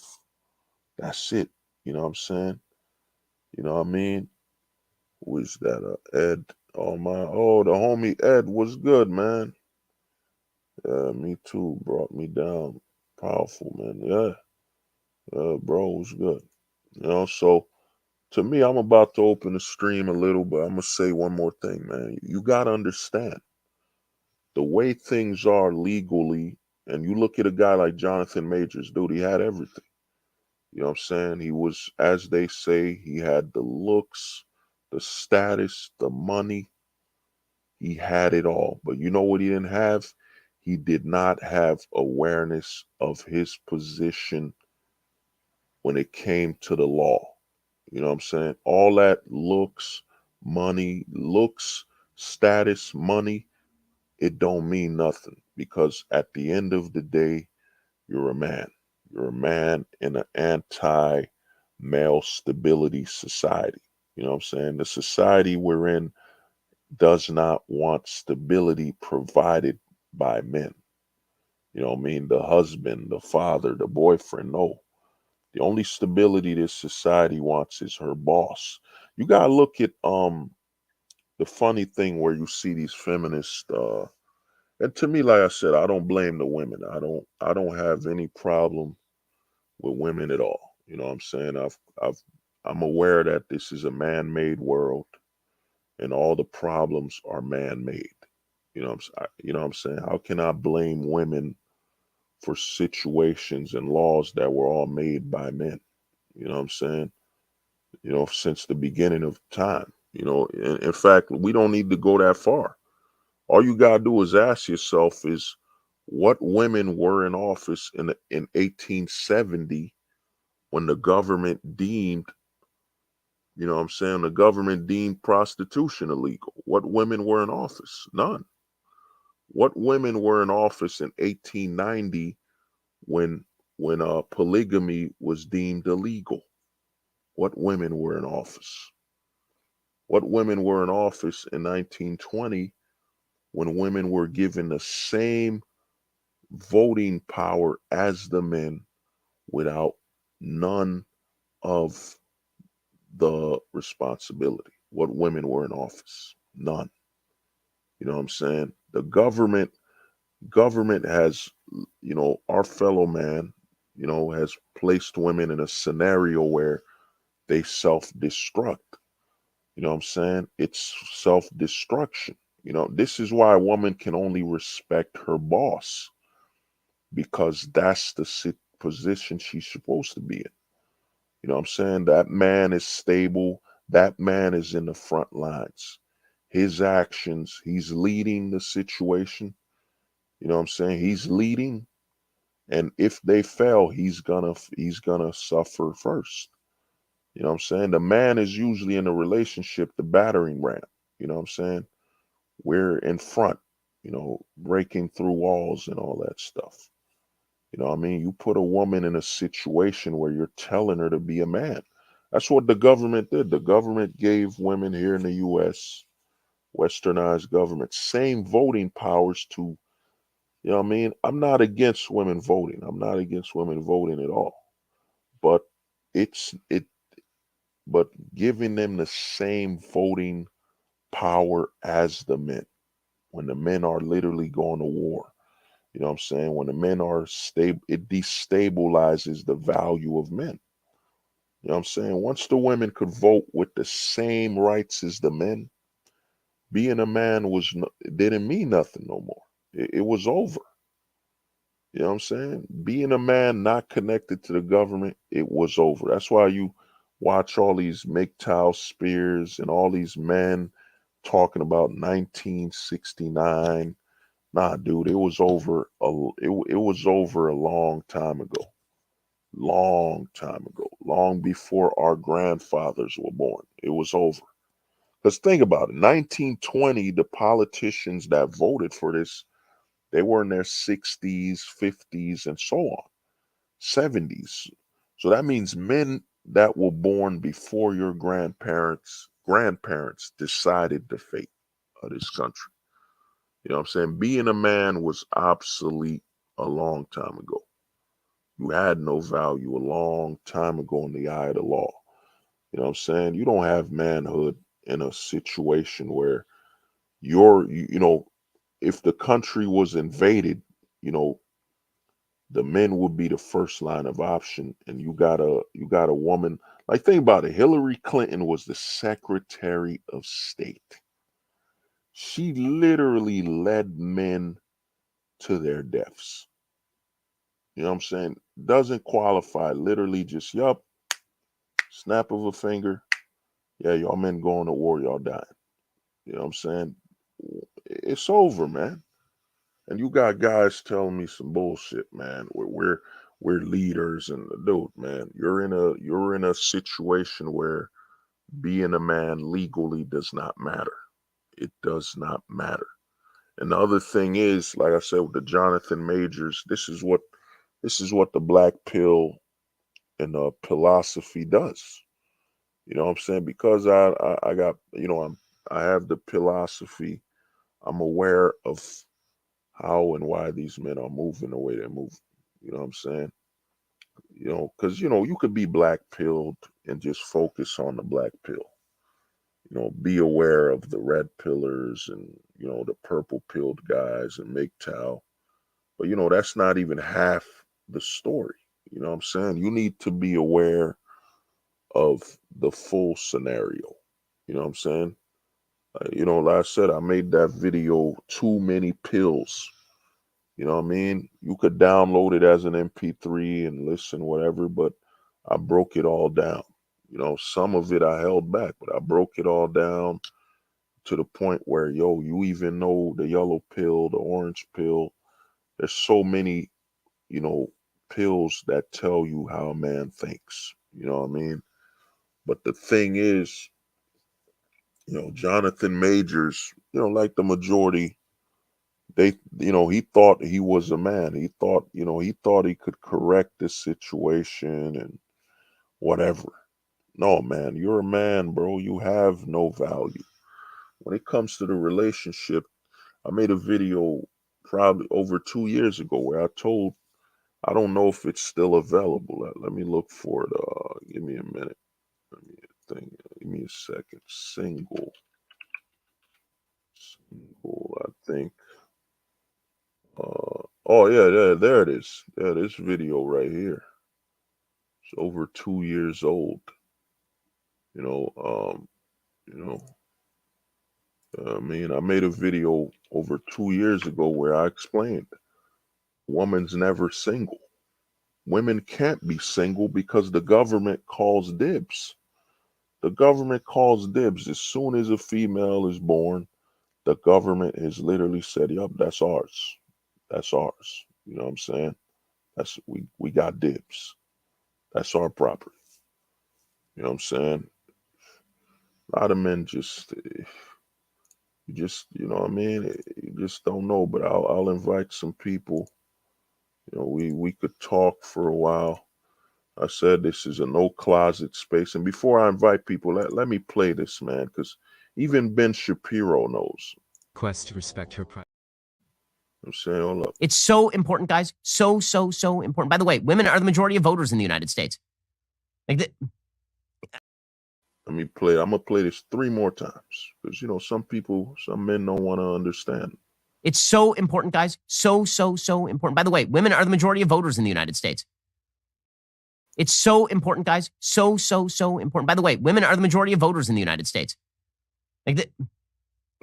It's so important, guys. So important. By the way, women are the majority of voters in the United States.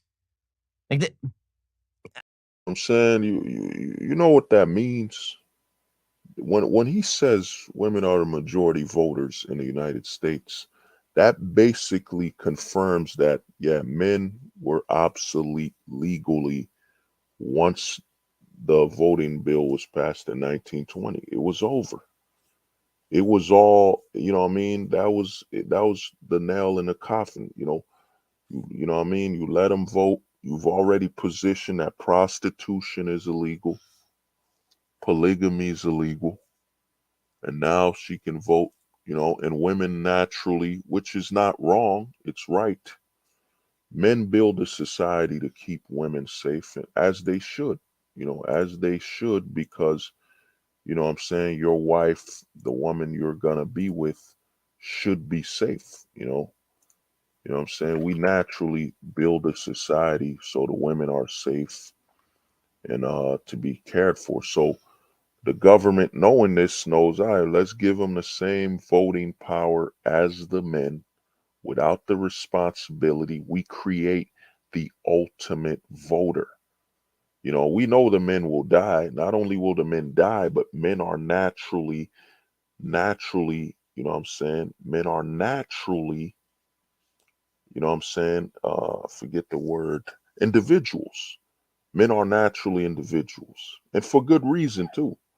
Like a big scam in the manosphere, you'll hear is, all us men need to come together and all us men need to think the same and follow the same rules, blah, blah, blah. That men know, man, we know instinctively that we should not all invest in the same basket. We put all our feet in the same basket. What happens when that basket fails? We all fail. You know what I'm saying? We all fail, man. You know what I mean? This is why the majority of the red pill, the majority of everything outside of the black pill, and of course now the Casper pill, ghosting is a lie. It's a scam.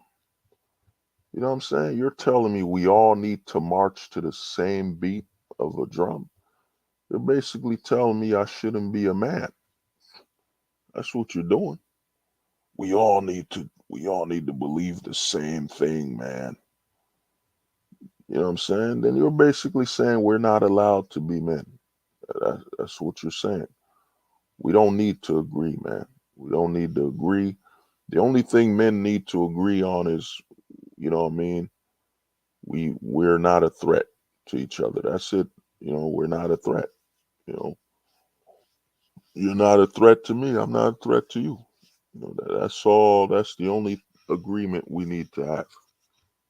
Everything else, it's a scam. You got guys in the manosphere telling you we need to march. Like even after the failure of the, you know what I'm saying?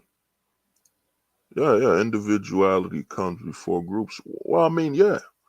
The thing is, dude, that's men. The problem with the manosphere is they didn't learn from the men's rights activists why the men's rights activists failed.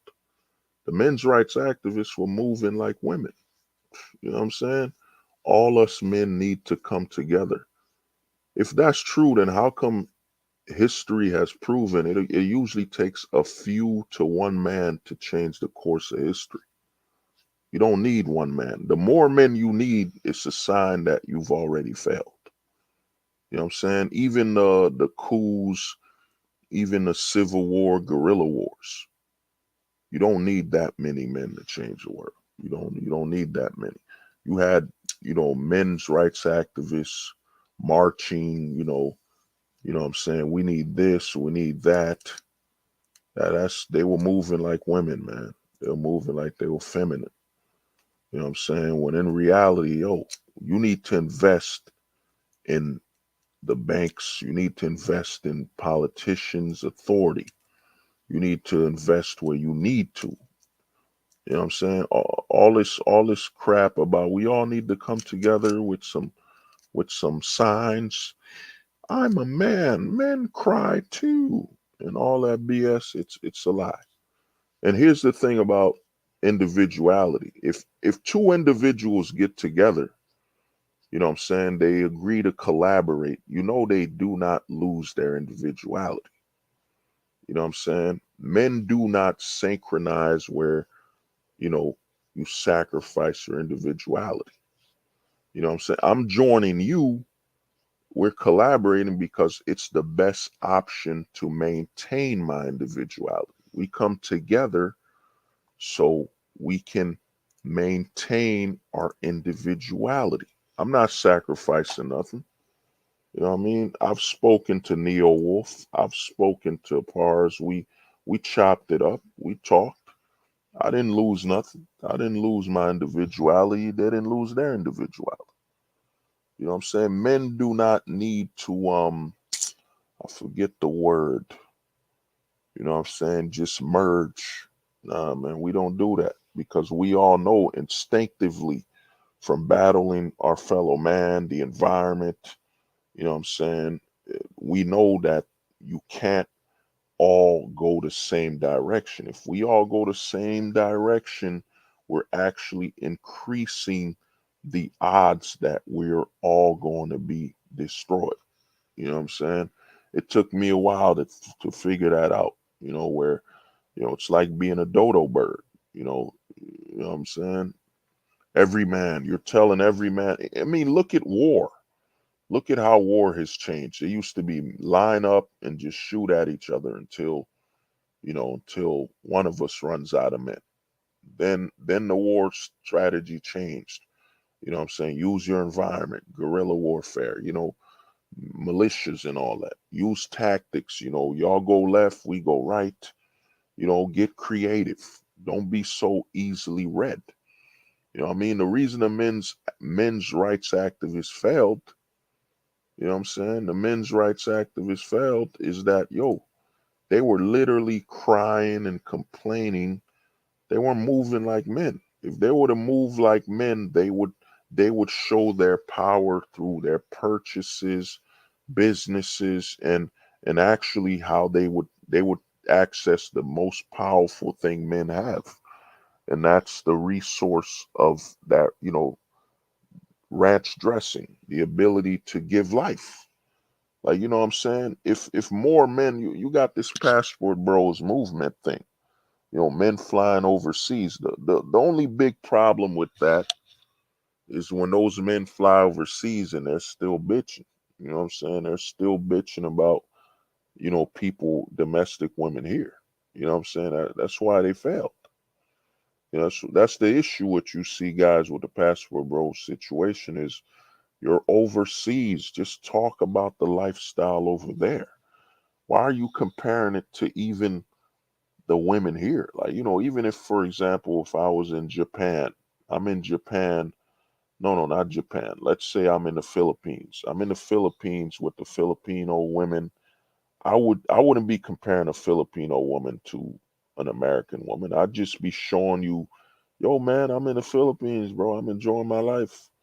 Look at the food I'm eating, man. I would show you the positive. I don't think you're that stupid to where I need to compare and contrast a different lifestyle for you to get it. The Filipino women are different and better than the American women.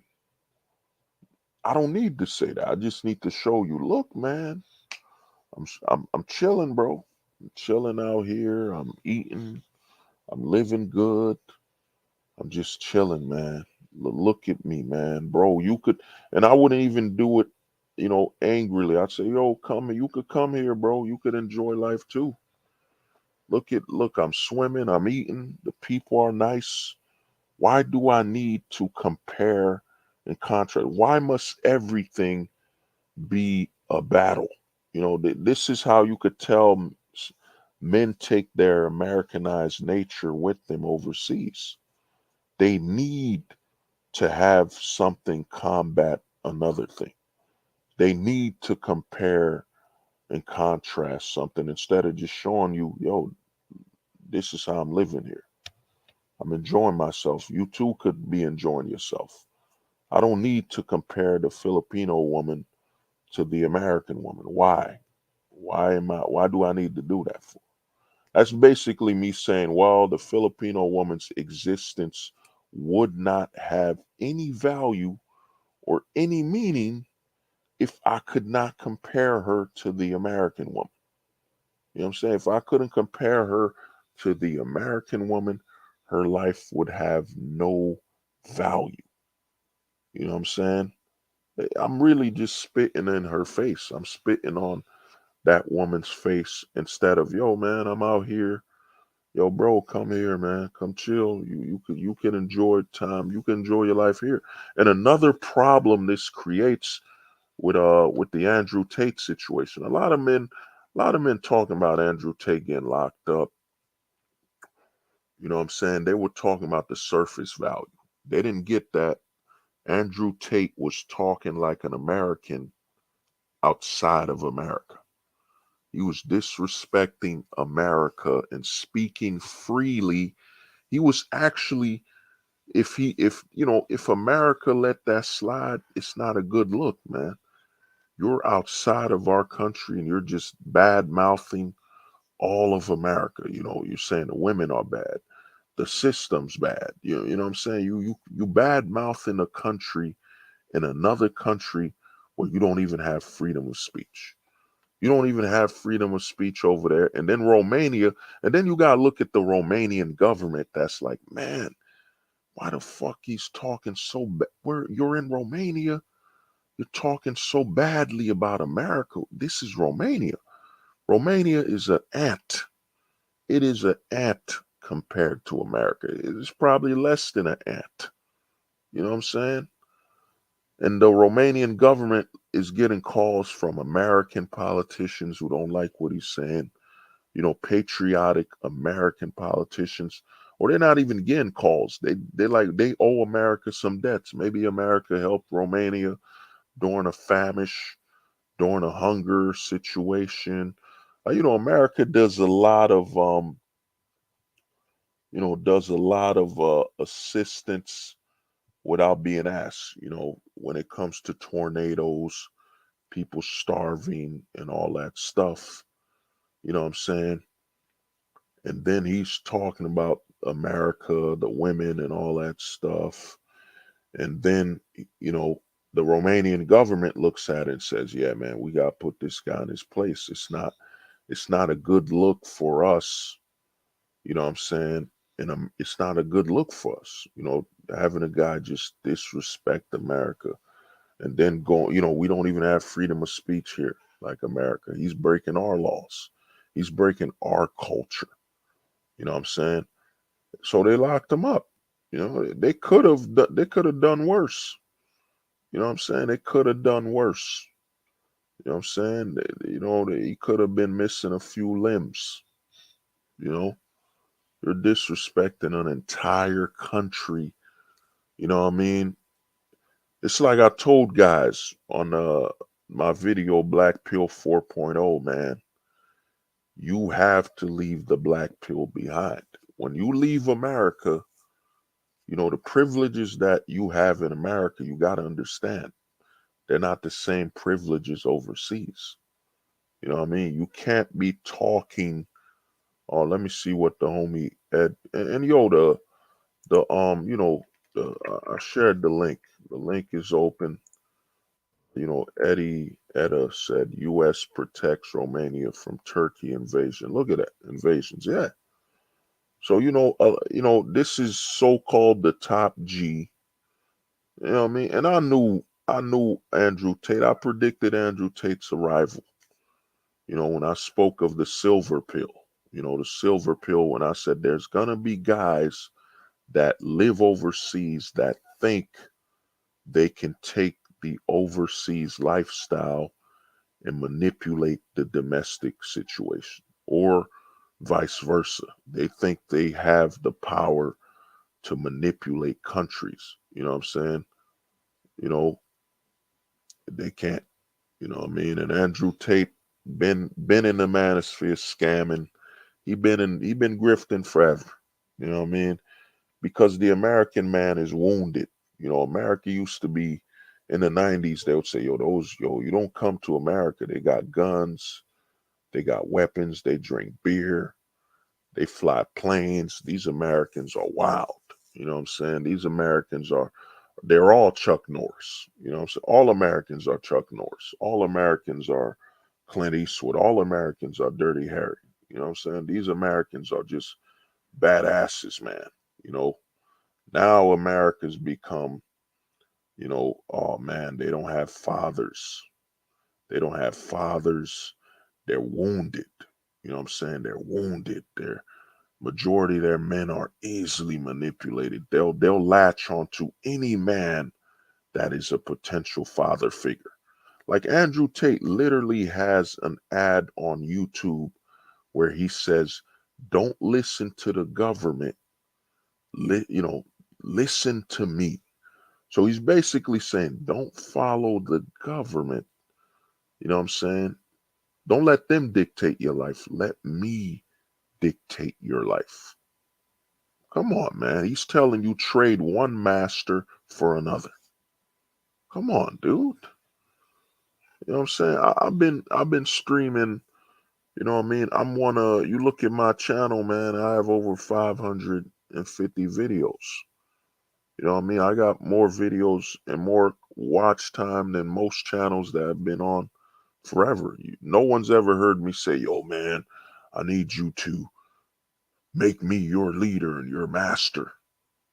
Andrew Tate literally told guys, you need to follow him. He's the top G. You know what I'm saying? How are you the top G over the government? We all know the top G. We were born, some guys, I'm a citizen. Some guys were born here. They were born under the top G. The true top G is the government. You know what I'm saying? And as I've been telling guys, in America, you don't have a corrupt government. You don't, you know what I mean? Don't disrespect America by saying the government is corrupted. Nah, you don't have a corrupted government in America. You don't. You have something above that. You have a government. The government here is damn near a religion. You know what I'm saying? It is a religion. It is a religious a religious organization. I might have, for lack of better terms, it is a godlike entity. In America, you don't have a government. You have a government. There are literally, in corrupt government countries, it's usually a politician usurps the government's rule. He usurps the government's rule. Name one man, name one politician in America that ever usurped the government. Name one. I'm waiting. Someone name one politician that he usurped the American government. He was above the government. Name one of them. Name one. What did the homie say? Edda, yeah, never. Not George Washington, not Abraham Lincoln, not Teddy Roosevelt, not, especially, I mean, look at that. Look at how history repeats itself. Lincoln died, and then, you know what I'm saying? Then they killed John F. Kennedy. You know what I'm saying? No one has ever usurped the American government. You don't ever disrespect America like that, man. Don't disrespect America saying it's got a corrupt government. Nah, don't belittle America like that, man. Don't be disrespecting this country like that, man. You don't disrespect the accomplishment this government has achieved. You know what I'm saying? This government is literally the most successful government in religion, damn religious entity ever. You know what I'm saying? Because when the government ascended into a god like a religion, what is the word? A religion isn't an organization. Well, what is a religion again? I forget the word. A religion. Anybody, I don't want to search it on the internet. Yeah, the black pill gives you new lenses to view the world. Yeah, well, the black pill to me, what the black pill does, and I've been saying this for over 2 years, the black pill makes you want to read the script. It makes you want to read the movie script. You know what I'm saying? It makes you want to see the script being written. You know what I'm saying? Black pillars want to pay to read the script. They know the movie, you know what I'm saying? The movie isn't, you know what I'm saying? It's the basics. It's the weakest form of, this, seeing something. A black pillar is like, yeah, I read the script to the Avengers, man. It's garbage. It's gonna be garbage. And I already knew it. I knew it's gonna be garbage. Then you see all these idiots go run in the theater. Then they review the movie and they're like, oh, the movie was garbage. I had to watch it. While the black pillars are like, yeah, man, I read the script. I knew it was garbage. I knew it was trash. Not only did I read the script, I saw them writing it. The black pill is about analytics, man. Understanding how society operates from an analytical perspective. You know what I'm saying? Analytical, scientific, and mathematical perspective. And to do that, you can't be driven by ideals or emotion. Or Jay Donovan was good, man. I open the stream. Anybody wants to talk, jump on, share their opinion or whatever on what's going, on this talking point, whatever. But like I said, man, the black pill is analytical. You know, it's not about ideals. It's not about trying to figure out the solutions. It's not about solutions, man. The black pill is about just understanding. Because once you understand what happens, you're like, all right, it's like math, man. To get 5 plus 5 equals 10. And there's many ways to get 5 plus 5. Like I could get 5 apples and I can put one apple at a time. Okay, I got 5 apples here. One, I put one that's 6, one that's 7, another one that's 8, another one that's 9, another one that's 10. So, you know what I'm saying? You're trying to figure out how everything works. There is, what I mean? This is why a black pillar, you're numb. You're not emotional. Emotions got nothing to do with this. You just want to know how things work. Remember that there used to be a very, very big show on Discovery Channel. It was called How It's Made. I don't know if y'all remember that show, How It's Made, where they show you the factory of how things are made. Like, how an apple is made, how cookies are made. You know what I'm saying? You would see how it's made and you'd walk away with, oh, wow. So that's how it's made. Cool. Or whatever. Wow. So that's how they make these chocolate chip cookies. You know what I mean? You just want to know how things are done. You know, I used to watch that. I love that show. I need to rewatch it on YouTube, man. I love that show, man. You know what I'm saying?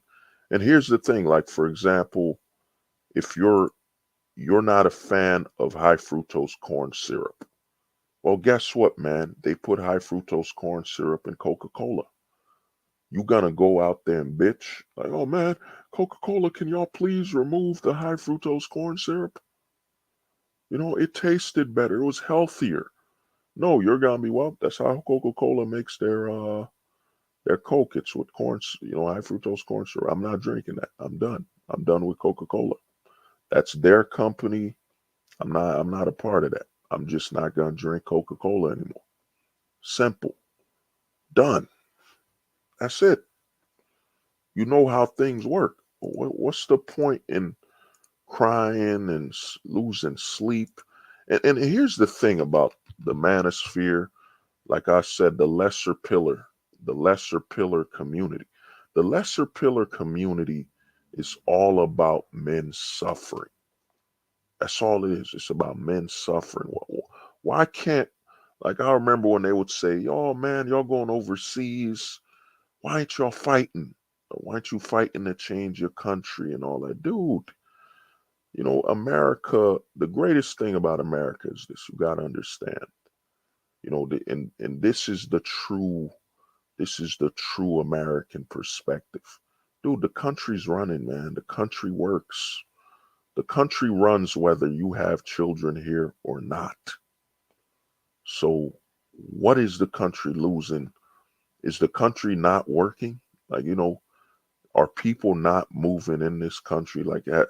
So just because I'm not having children here, the country just stops running? It stops working. No, it doesn't. Man's greatest achievement, and this is why when they try to tell you you're responsible for the country, it's a scam. When man creates a country, the goal is it can operate with or without me. That's the sign of your success. The country, it's automated. You know, it's got politicians, it got all these different automations, different pieces that come in. It doesn't need me. You know what I'm saying? All these other lesser pillar communities, that's what I call them, the lesser pillars, they only tell a man your success is suffering. Like they want you to suffer. Like a man has to suffer. Like, how come we got to suffer to achieve something? How come we men just can't take the easy way out? You know what I'm saying? What's wrong with a man achieving something without suffering? You know what I mean? This is something you got to ask the majority of content creators that tell you we need to get our swords, we need to fight the law, and you know what I'm saying? I mean, there were men before us, you know that. There were men before us. You only got one life, so you're gonna spend your one life on fighting trillions of dollars. And then you're gonna spend your money fighting male instinct that naturally tells you to be individualistic and stick to your own side. You know what I'm saying? We're not gonna agree. You know what I'm saying? We men will not agree. And the thing is with us men is we were designed to sacrifice ourselves. Like, the men that fought for Alexander the Great, the men that fought for Genghis Khan, all those men, they just needed to believe in what he was doing. He wasn't gonna, you know what I'm saying? He wasn't a key for them to have children or nothing like that. We men are naturally, what's that word? Disposable. Yeah, we're naturally disposable. If we weren't disposable, we would not be accomplishing what we do now. You know what I'm saying? This whole narrative of, oh, the world hates us and, the world hates men. No, man. You know what I'm saying? We don't care. A man doesn't give a damn what the world cares. Do I really care what the TV's saying? Oh, you men are horrible. You men are this and that. Who cares? As long as a man can work, make his money, get his resources, he doesn't give a damn. You know what I'm saying? This is why you see all this narrative being pushed, mental health and all that. They want men to invest in feelings. You know what I'm saying? They want men to invest in feelings. Once they get a man to invest in feelings over logic, we got him. We got him. It's over. Now he's all about his feelings. Now we can make those feelings, we can start creating goals, and we can start creating situations where he needs these feelings of acceptance and all this stuff. When a man really lives by a simple code, men live by a very simple code of food, shelter, provisions, security. That's it. You know what I'm saying? There are men, I mean, think about it. And I said this on a previous stream. And, the streams are long. The streams are, yeah, like the homie said, Eddie said, vulnerability. Like Jay Donovan said, the ghost pill seems like one of the best options. Yeah, man. The Casper pill is the most, I'm going to go into more details, the most freeing choice. Because to me, when it all comes to it, you're gonna have three choices. Three choices you have. The black pill is grounded in America. You can't take the black pill outside of America. You can't. You know what I'm saying? This is what a lot of guys need to understand. You can't. You can't take this black pill outside of America. You can't talk this way. Like there's a lot of guys that just don't get it, man. You know what I'm saying? And they think they could take this perspective with them. No, the black pill is an American experience. Countries, you know what I mean? It's an American experience, man. And it requires certain elements: freedom of speech, uh, right to protest, right to bear arms. Like, the black pill is an American experience, man. This is why so many guys all over the world are so attracted to it. They're like, man, these guys don't understand what they're experiencing. This is a privilege, man. I'm up here in India. I'm up here in Russia. I'm up here in Turkey. I'm up here in where Bosnia. I'm up here in Ghana. I'm up here in South Africa.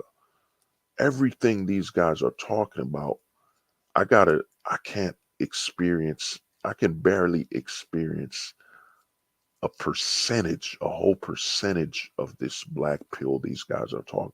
I got to run a proxy server. I got to talk to you from Australia. You know what I'm saying? I can't talk like this in Australia. I'm going to go to jail. I'm going to go to jail. I might be forced into a mental clinic. You know what I'm saying? The black pill is an American experience. In all honesty, it is the purest. Anybody who is, fully black pilled, who's upgraded. Like I said, we're in Black Pill 4.0. Black Pill 4.0 is about understanding the privilege of the black pill. You know what I'm saying? The privilege. You know what I'm saying? The privilege of the black pill and being able to detach from it. Being able to detach from it, Let me see what the homie Nezzy Nez said. There was a black American artist named Henry Ozama. He saw issues. Ooh, look at that. There was what the homie Nezzy Nez said. There was a black American artist named Henry Asoya Tanner. He saw issues with America and he packed his bags and left America for Paris in 1890s. Yeah. He left. The thing is about this is he left America, and this is where I bring up the orange pill, man. The orange pill, when you get a chance, if you're not aware of the orange pill, I'm gonna just make it quick. The orange pill, that man left America in 1890. Now, 1870 was when they made prostitution illegal. 1890 was when America became a religious entity, when the government went from a government to a God-ferment. Because in 1890 was when the government made polygamy illegal.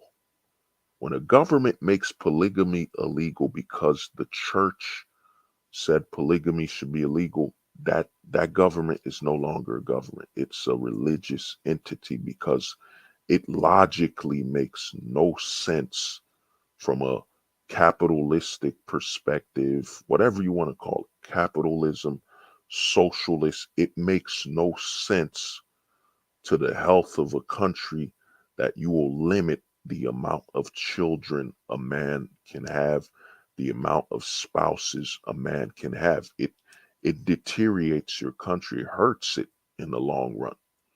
You know what I'm saying? Because this man, now you're limiting him to one woman. And what happens if his wife dies, And he swore, us men, we're disposable. We're disposable, man. A man will literally, I'll give you an example. This man loved this one woman. He loved this one woman. She died. He never married again. Never. Never married again. That means no other woman will get an opportunity to have a family. You know what I'm saying? And let me break down. I've done this on multiple streams, but I stream so long and people don't cut up the mess, what I talk about. But polygamy, the beauty of polygamy, I'm gonna tell you what they don't tell you. Why polygamy is such a great thing.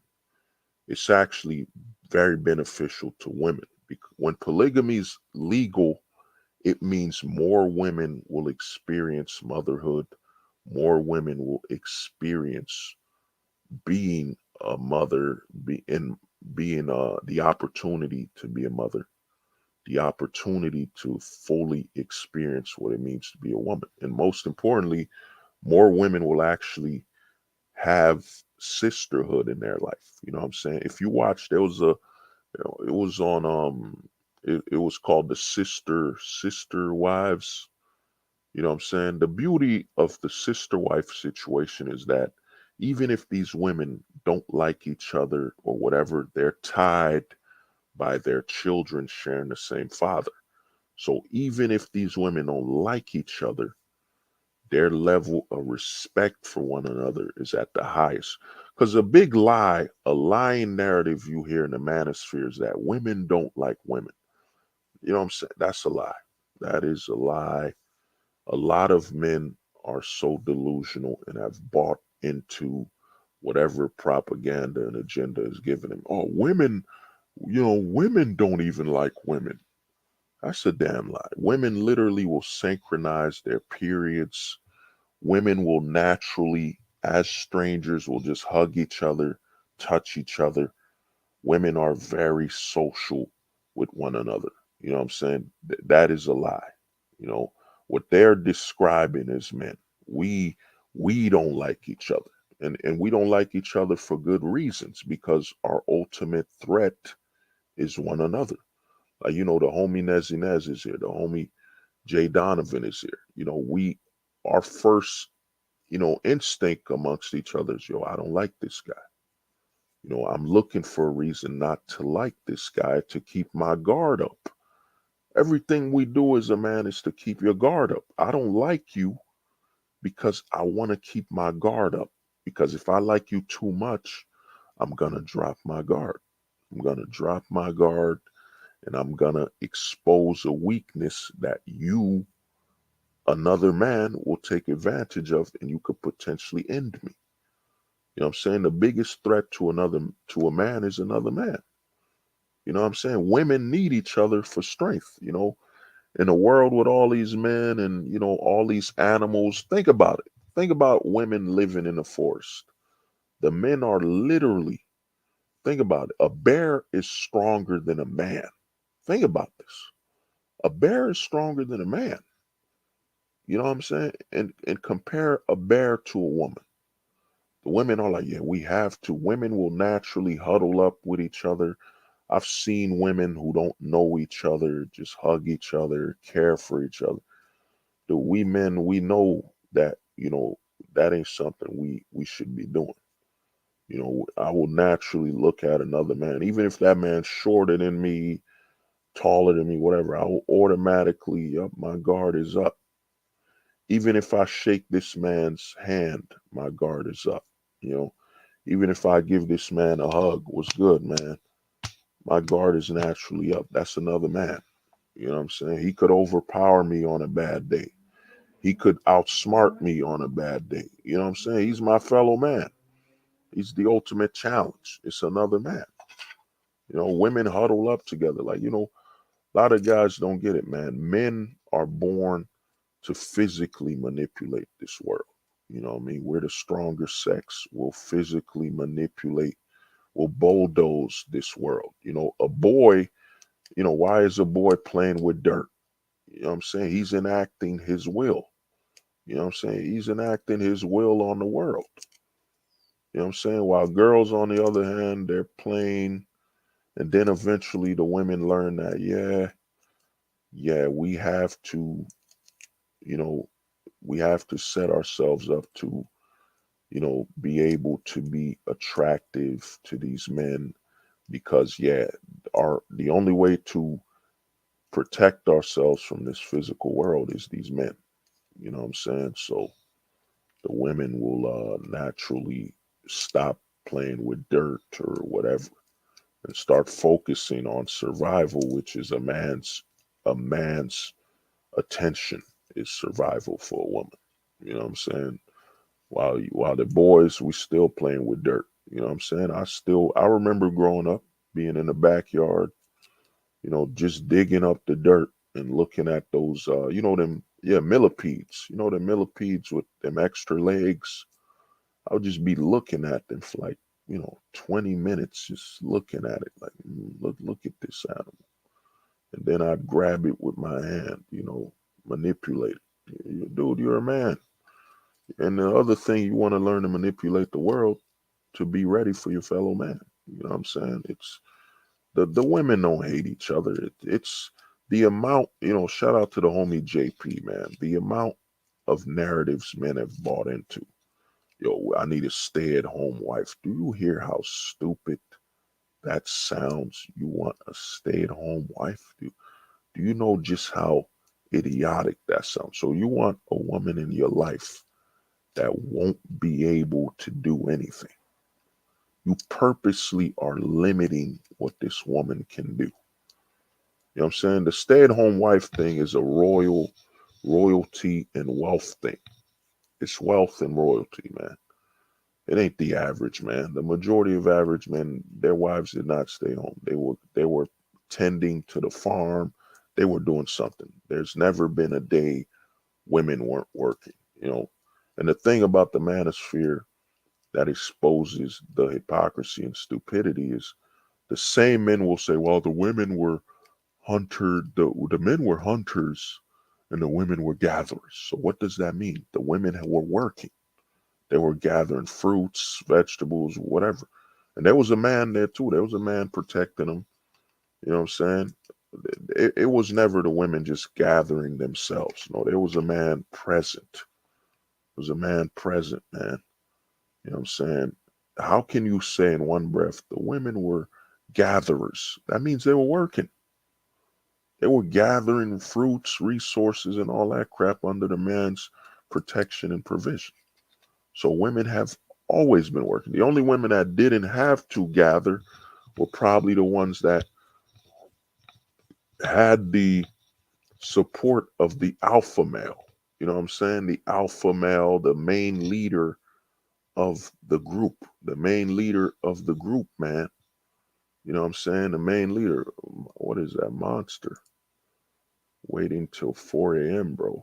Monster, I don't know what you're talking about on that, but you know what I'm saying? Yeah, of course, Jay Donovan. Let me see what Thomas Peterson said. Men were mostly gatherers and women doing processing the material they gathered up. Yeah, Thomas, I'm 100% with you because the men would have to go outside. They were the ones going outdoors to gather the fruits and all that stuff, while some men stayed behind, to protect the women that were left behind. Yeah, man, 100%.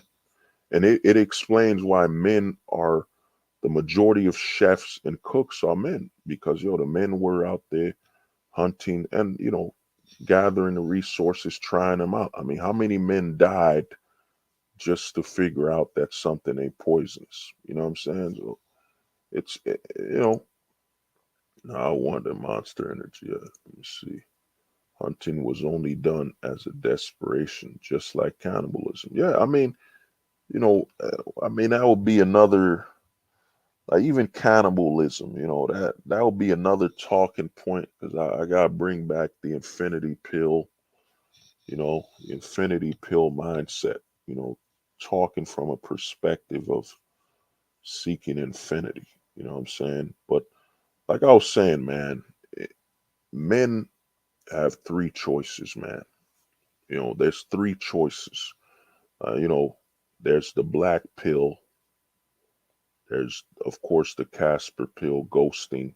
And then, of course, the true salvation, which is the gold pill.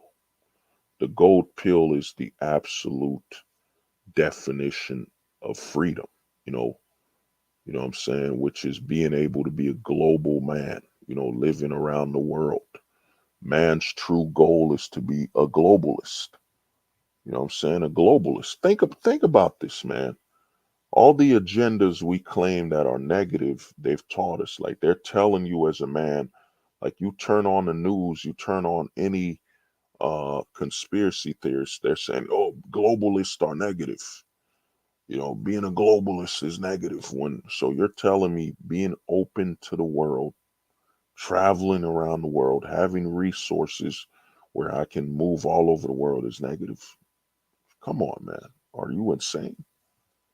The globalist agenda has always been man's main agenda. Like, why were we trading spices all over the world? You know what I'm saying? Why are we trading for spices all over the world? Why are we trying to map the world? Man's ultimate goal is to actually, you know what I'm saying, fulfill what, what we were born in, is to actually be able to progress throughout the world. You know what I'm saying? The gold pill is the true salvation. It's a man that is a globalist. This man does not care about any nationalism. Because here's the thing about nationalism, it's actually you limiting yourself. Yes, I'll give you an example. Yes, you were born in America. Yes, you were born in Canada. Yes, you were born in Russia, Jamaica, Africa, wherever you were born. But guess what? Guess what all these places have in common? They're a location on the world. You know what I'm saying? They're a small piece of the world. They're just an identifier of where you were born on the world. You know what I'm saying? They're just a small identifier. Like if I ask you, where were you born? You're not gonna tell me I was born on the world. I was born on the earth. No, you're gonna be, well, I was born right here where it's America, it's Canada, it's, here's the exact location of my birth. You know what I'm saying? But it's still a piece of the world. You know what I'm saying? A lot of people limit their birthright. Yo, your birthright is the world. This is your true birthright. Your true birthright isn't your nationalism. You know what I'm saying? Of course, love, you can enjoy the country. You were born there. Of course, you're going to be attached. I was born there. You'll have some attachment to it. But at the end of the day, wherever you were born, it's nothing but a piece of the world. And here's the ultimate scam about nationalism is how many countries changed their name? You know what I'm saying? America wasn't America, right? You know that, right? Canada wasn't Canada at some point. Russia wasn't Russia at some point. But you know what Russia and all these countries have always been? A piece, a little location on the world, on the globe. That will never change. It don't matter how many times a country's name changes, it doesn't change that it's just a location on the world. You know what I'm saying? On the world. So what's happening is, I tell guys, man, I update, I admit, some of my older videos, some are a little outdated because I got smarter. I evolved. You know what I mean? You evolve. This is why the black pill perspective is the most hated perspective because, it's mathematical. If it's mathematical, you're always looking for a better way to the answers, to understand things. You know what I'm saying? You got to look at mankind. We used to look at things with our eyes. Then we eventually start looking at things with our magnifying glass and so on. You know what I'm saying? The truth is always changing and evolving because we realize the way we approached it was limited. We didn't have enough technology. You know what I'm saying? It's kind of like that when that, I think, what was his name? Newton. The apple fell and he said, "Oh, that's gravity." Okay, he measured it with his eyes. You know what I'm saying? Now we measure gravity with technology, computers that could literally slow it down to literally milliseconds. The truth is always evolving, man. This is why the black pill perspective is seen as the most, problematic solution. This is why you only see guys, you see Destiny and all these people saying aspects. This is my black pill on relationships. They can never say, I'm black pilled as a whole. They can't. This is why the gray pill exists, man. This is why the gray pill is taking over. You know what I'm saying? Because as more people become black pill aware, but then they realize they can't fully accept it. They can't fully accept this perspective. So they become gray pilled, you know. They're aware of the black pill, but they can't fully accept it. You know what I'm saying? What did Jay Donovan? 15 minute cities may be part of a conspiracy to make us complacent and deter us from being global. Yeah, I mean, there's always something. You got to remember mankind, and that's not a negative, Jay Donovan. You got to remember that we men are creatures of routine, habit, because, and what they always miss out where they say, oh, we're creatures of habit. Why? Well, we're creatures of habit, so we can actually, in knowing what we're doing and predicting it, now we can actually plan for new things. If I know the sun will always rise, I don't have to worry about the sun rising. I can focus on something else. What I mean, routine leads to trust, leads to alternative plans. Yeah, you know what I'm saying. Europe and Russia was called Eurasia in the past. Look at that, Eurasia. You know what I'm saying? The names of these countries always change, but the facts don't change. That is just a piece on the globe. Before you're American, before you're Indian, African, whatever you go by, you're an earthling. You know what I'm saying? I made a video way back where I said, yo, man, you know what I'm saying? Let me see what it was. Yeah, Pillars of Earth, I think it was called, yeah, Pillars of Earth, you know what I'm saying? And I'm going back to some of these. I made a video way back called Pillars of Earth, man, because you have to be an earthling, man. You have to understand no matter where you are, you're an earthling. You're an earthling. You know what I'm saying? We got guys that are so nationalistic that, you know what I'm saying, they speak down. Like, for example, you're speaking down on another country. You know what I'm saying? You're saying, fuck this country, fuck that country. You're literally just spitting on the earth. You know what I'm saying? It don't matter if you're not there. It's still a part of the earth. Once your mind opens to, global comparisons, comparing your location on the globe,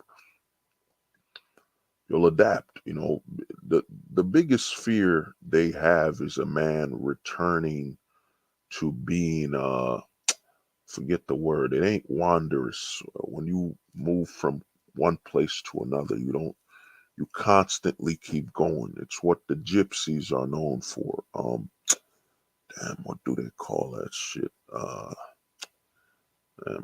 I'll get back to it. It's not wondrous. Yeah, nomad. Yeah, nomadic. You know what I'm saying? Nomadic is very mathematical, man. When you're a nomadic man, when you're like, dude, respect to the homie Jay Donovan. When you're nomadic, man, it's pure. When you value the ability to move, for example, our ancestors, the deer would come and the deer would move. You would follow the herd. It don't matter how nostalgic or how much you enjoy this place, you're gonna be nomadic. You're gonna move. You're always moving. You know what I'm saying? So, but to get back to the point, the thing is this, man. You got three pills. The black pill is an American privilege, man. This is why the black pill, I think the black pill isn't gonna get as big and popular with Americans from what I've seen. Shout out to Medican, Medican and some other channels. I think the black pill is really gonna get big from an overseas perspective where so many other men from other countries are running proxy servers just to interact with a black pillar in America. or just to speak black pill as though they're in America. You know what I'm saying? This is what I think's gonna happen, because I've seen it happening where, where I was on Smash TV and other channels where you got people such as Plandemic, Germany. You had Black Pill Truth, Netherlands. If you go on a Black Pill screen, the majority of the time, you'll see a lot of people from other countries. The Black Pill attracts a lot of people from foreign lands because they want to experience the ability to talk. You know what I'm saying? The freedom of speech that Americans take for granted. Even though it gets suppressed or whatever, but it's a major freedom. I mean, certain things you say in Russia, you'd be gone. You'd be in the gulags ASAP. You'd be in a cage wherever, disappear. You know what I'm saying? Australia, I mean, they arrested a teacher in Canada for not calling someone by their proper gender. Their proper gender, they locked them up.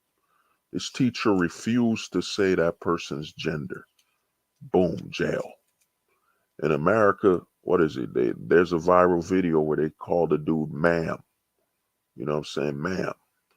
You know what I'm saying? Let me see what the homie Thomas Pedersen said. The American problems will trickle into Europe as most Europeans mimic Americans. Yeah, I mean, well, the thing is, this is what I was trying to say with the orange pill.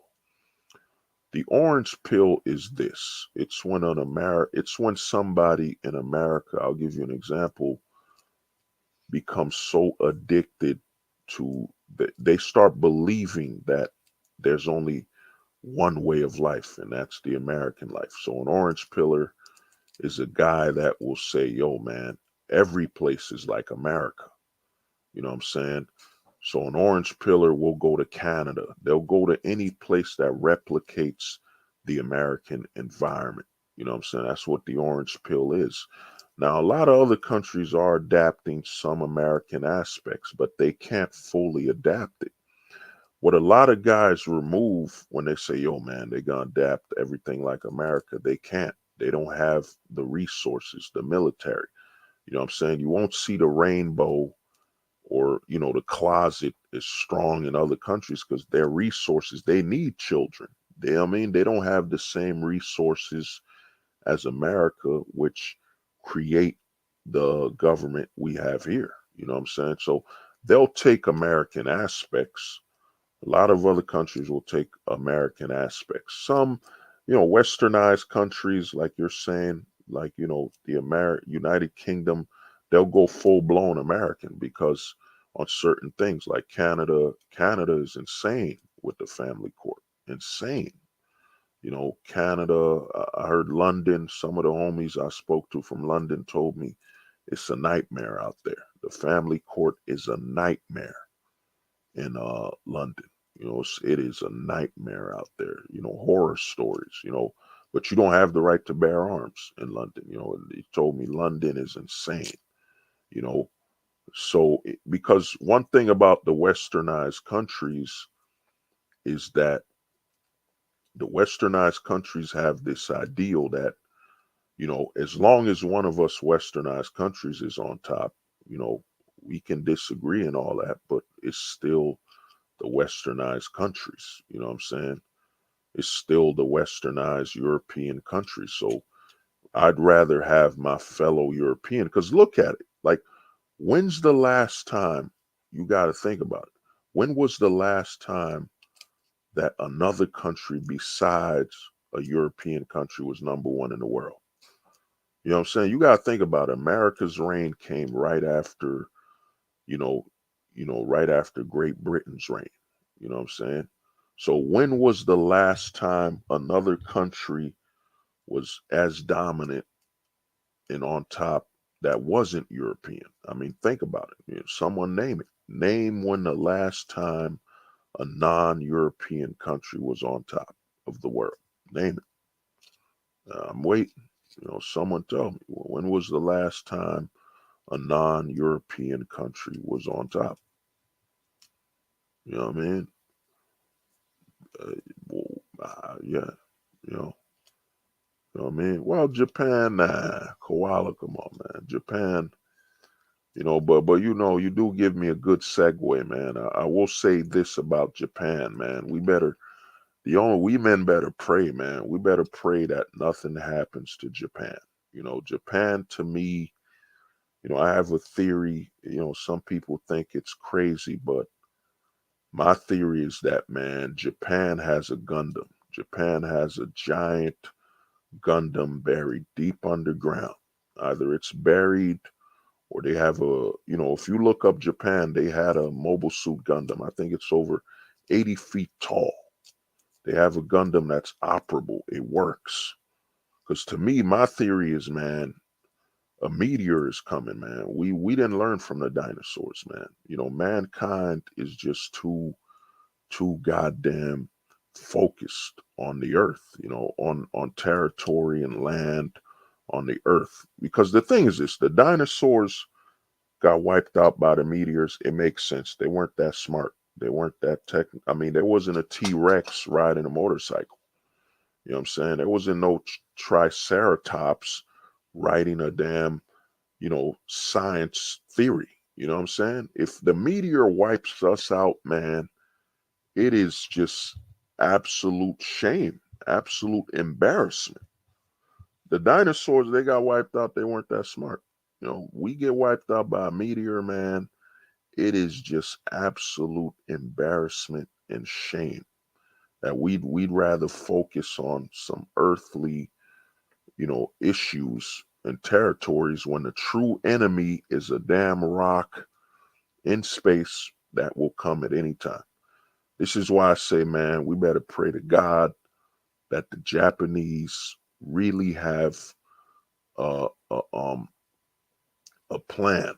You know, like a meteor's coming, like a giant mobile suit Gundam will just come out with a, you know, with a beam cannon. You know what I'm saying? I don't know if anybody here's seen Gundam Wing.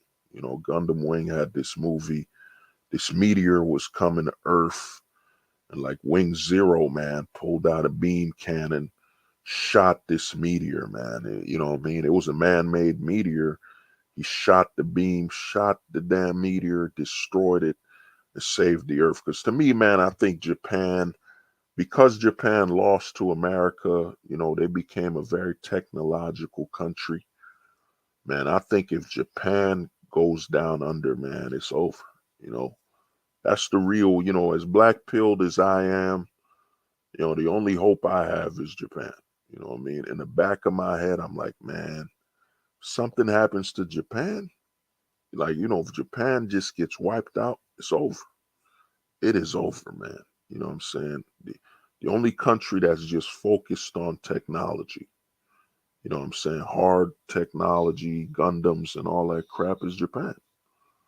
You know what I'm saying? If Japan goes down, man, it's over. You know what I'm saying? It is done. You know what I mean?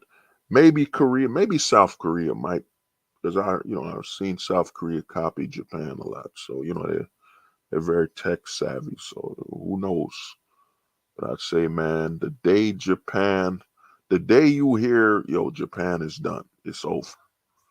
Yo, it's over for the earth, man. They're the only ones that are fascinated by giant robots that could potentially deal with a meteor. You know, every European movie, it's usually a small mechanical man. You know, the Terminator. You know, like, you know, you can't send a Terminator against a goddamn meteor, man. It's not gonna do nothing. But let's see what the homie. You know, yeah, Hong Kong. Yeah, to me, Hong Kong tried to adapt, and I think that's the problem with Hong Kong is you're so close to China and Asia that, man, they're looking at it as offensive. You know what I'm saying? That you're taking the West, but even China's taking the West. You know, I heard China's destroying a lot of their traditional buildings and their traditional style. Like they're trying to look like New York. They're losing their own, you know, uniqueness in their architecture because they're trying to be so westernized with how they build their buildings. Like they don't have those cool arcs when I picture a Chinese or Japanese building, I have a particular look and feel on how they design their, you know, their buildings and so on. But like I said, man, to me, what's happening here is this, man. Yeah. Oh, London is bad, man. Jay Donovan, I heard London is, man, it's a nightmare out there. You know, the family court is just, man, it is just designed to just create welfare children, man.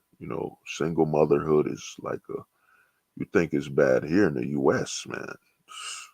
Some of the homies I spoke to told me, yeah, man, in London, she has a kid, she gets a house, she gets housing ASAP.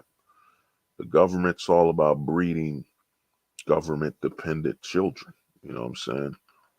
I tell people it's daddy government and mama corporation. Daddy government provides all the resources while mama corporation tells them how to dress, how to live, their dopamine, what they need, what's the standard of life they should be looking for. You know what I'm saying? Yeah, man. So yeah, Mongol Empire. Yeah, the Mongols. Genghis Khan. But think about that. Genghis Khan was like, man, when was that? That's got to be what, was that over 2,000 years ago or something? You know what I mean? When they ruled, but they didn't rule at the time of technology and all that. So to me, man, Europe has always been on top, man. They've been on top after after the British took over America. And you gotta look at how America took over. The British literally created America. They sent all these Americans, they're British, to settle America, and then they punished them. And even during the war, I heard, like I was saying on a previous stream, I heard Benjamin Franklin went to King George and said, yo, we'll stop fighting. We'll stop fighting. We will return to British rule. Just stop taxing us to death. You know what I'm saying? Stop taxing us to death, because that's what the British were doing. They were taxing the American settlers to death. You know what I'm saying? They would, they treated them as such a lesser European life form. Oh, they're in America. You know what I mean? They were taxing them to death, man. And then Americans went to war, and Britain created the successor. You know what I'm saying? It was really a father. A father kept abusing his son, and his son was like, you know what, fuck you, beat the shit out of his father. He didn't kill his father, he beat the hell out of him. Beat the hell out of him. The father, now knowing he can't beat his son, they agree to just stay, they agree to a truce and stuff like that. I mean, or that's what happened. You gotta look at Great Britain. Even though America beat Britain, Britain is secretly very proud of America. Like, hey man, we got beat by our own. It's not that bad of a L. At least our own beat us. Versus, it was the Chinese, versus it was the Middle Easterns, the Africans. At least our own beat us. You know what I'm saying?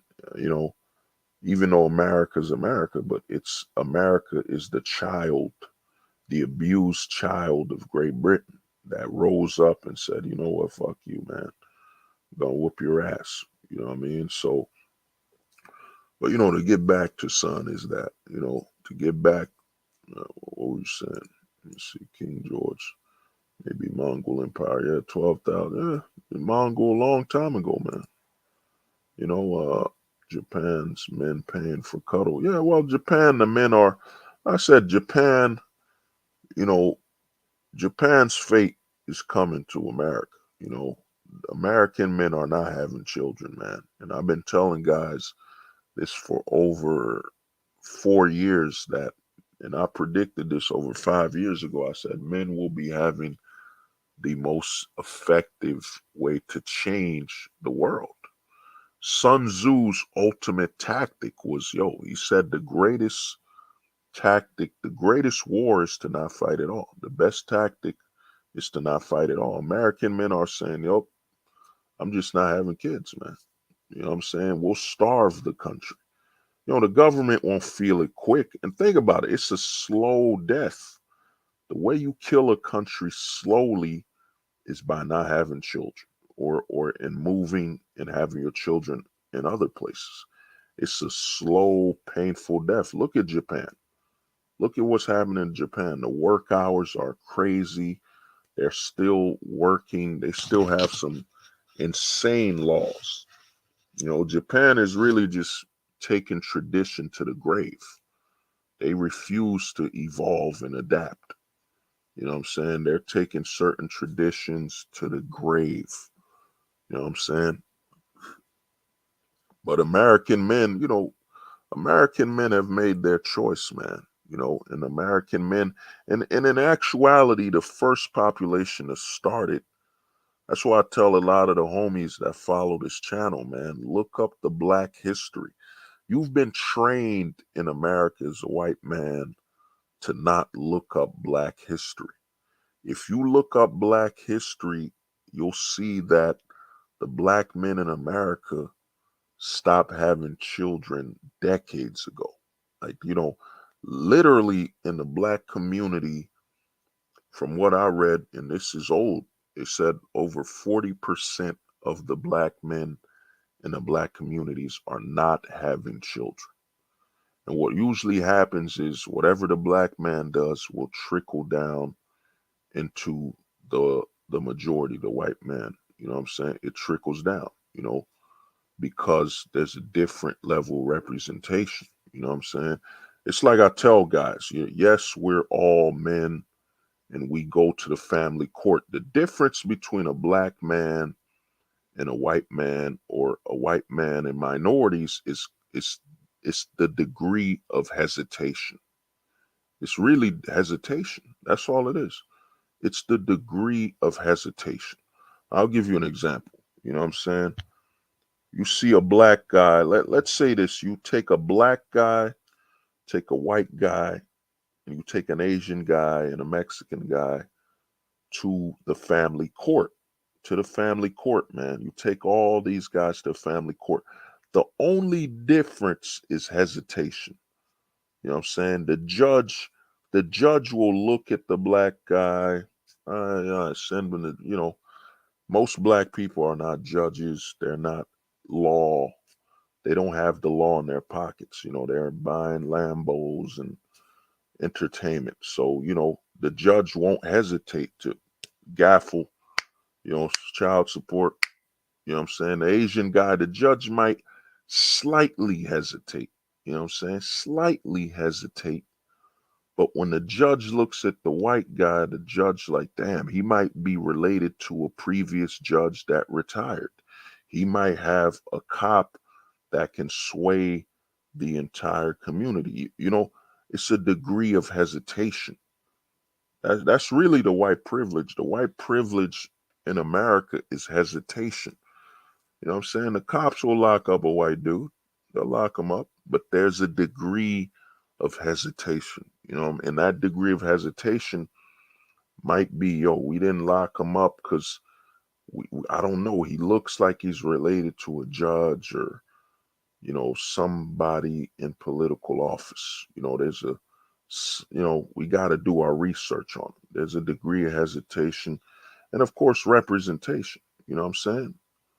Representation, dude. You know what I'm saying? So there's a lot going on, you know, but the men in Japan, man, tradition is what's killing Japan, man.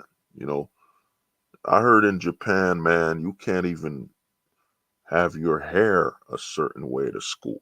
You know, Japan is just, it's crazy with it, you know. Man, China is wild. You get 10-mile cities you never heard of with insane infrastructure looking like New York from 250. Yeah. Well, China has if you look it up, when you get the chance, look up Chinese ghost towns. China built a lot of empty ghost towns. China's pop. And China, to me, actually Unlike Japan, China decided to that one child thing destroyed China. China's on its way out, man.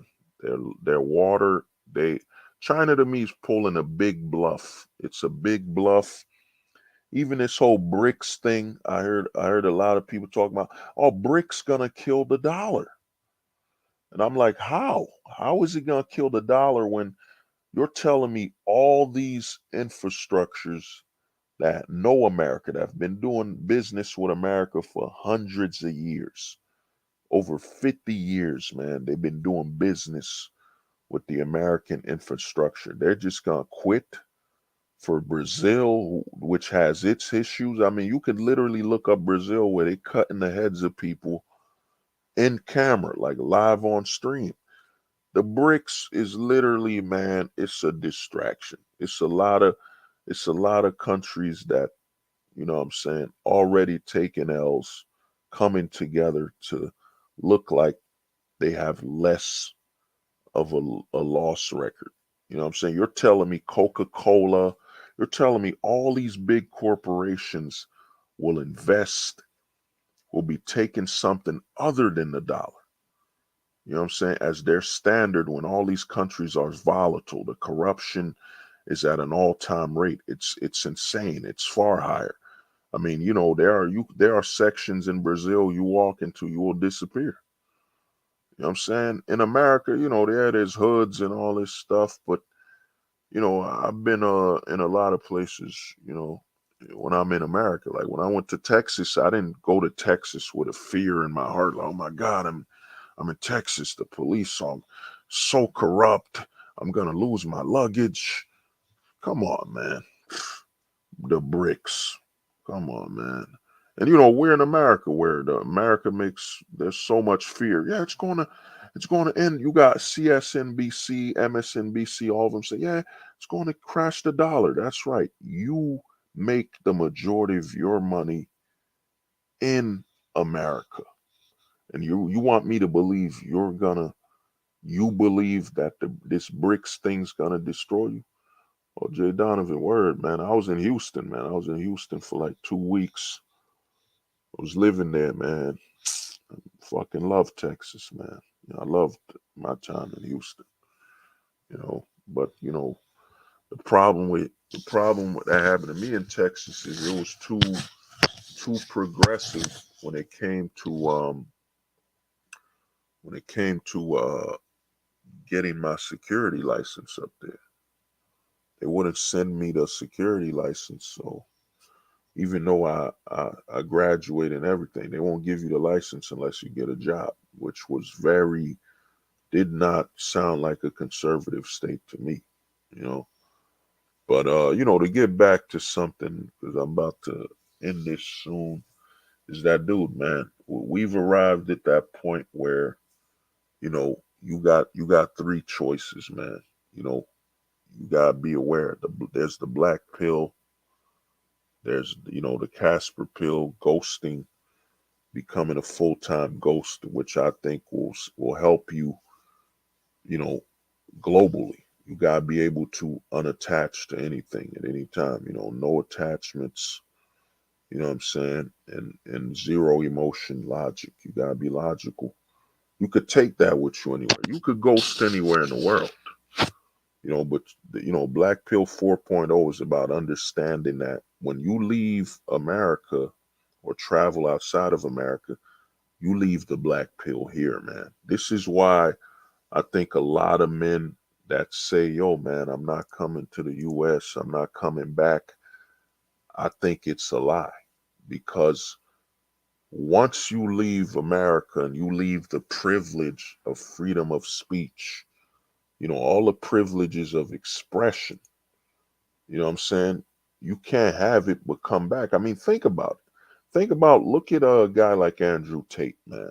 In Romania, getting all these women, living his life, whatever scams he was running, cam girls, who cares? But he had to come back to America. He had to. Where else could he talk and say all this craziness? Top G, All this BS, all this bullshit he's selling. He couldn't say it anywhere else. You know what I mean? He wasn't this loud in Romania. You know what I'm saying? He had to come to America. That's why he was visiting Fresh and Fit in Miami. And the thing about Andrew Tate is if you watch the videos when he's talking to these women, he just looks stupid, man. A lot of these guys look like they're reading a script. You're interviewing. You go on to Fresh and Fit where the majority of the women they interview are Instagram thoughts, OnlyFans, strippers, who knows what the hell they are. And you're gonna bring a body count.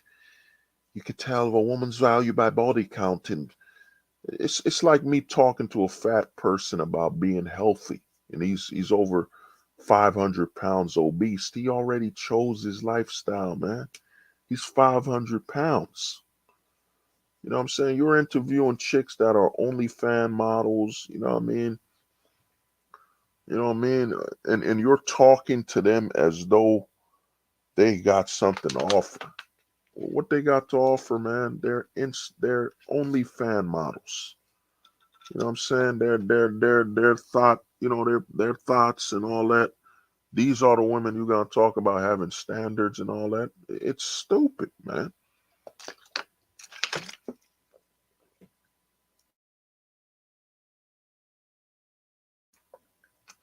You know what I mean? It's like when Rolo was there. Rolo snapped his hands. He cracked his hands when they were going to ask him about hypergamy, that scam.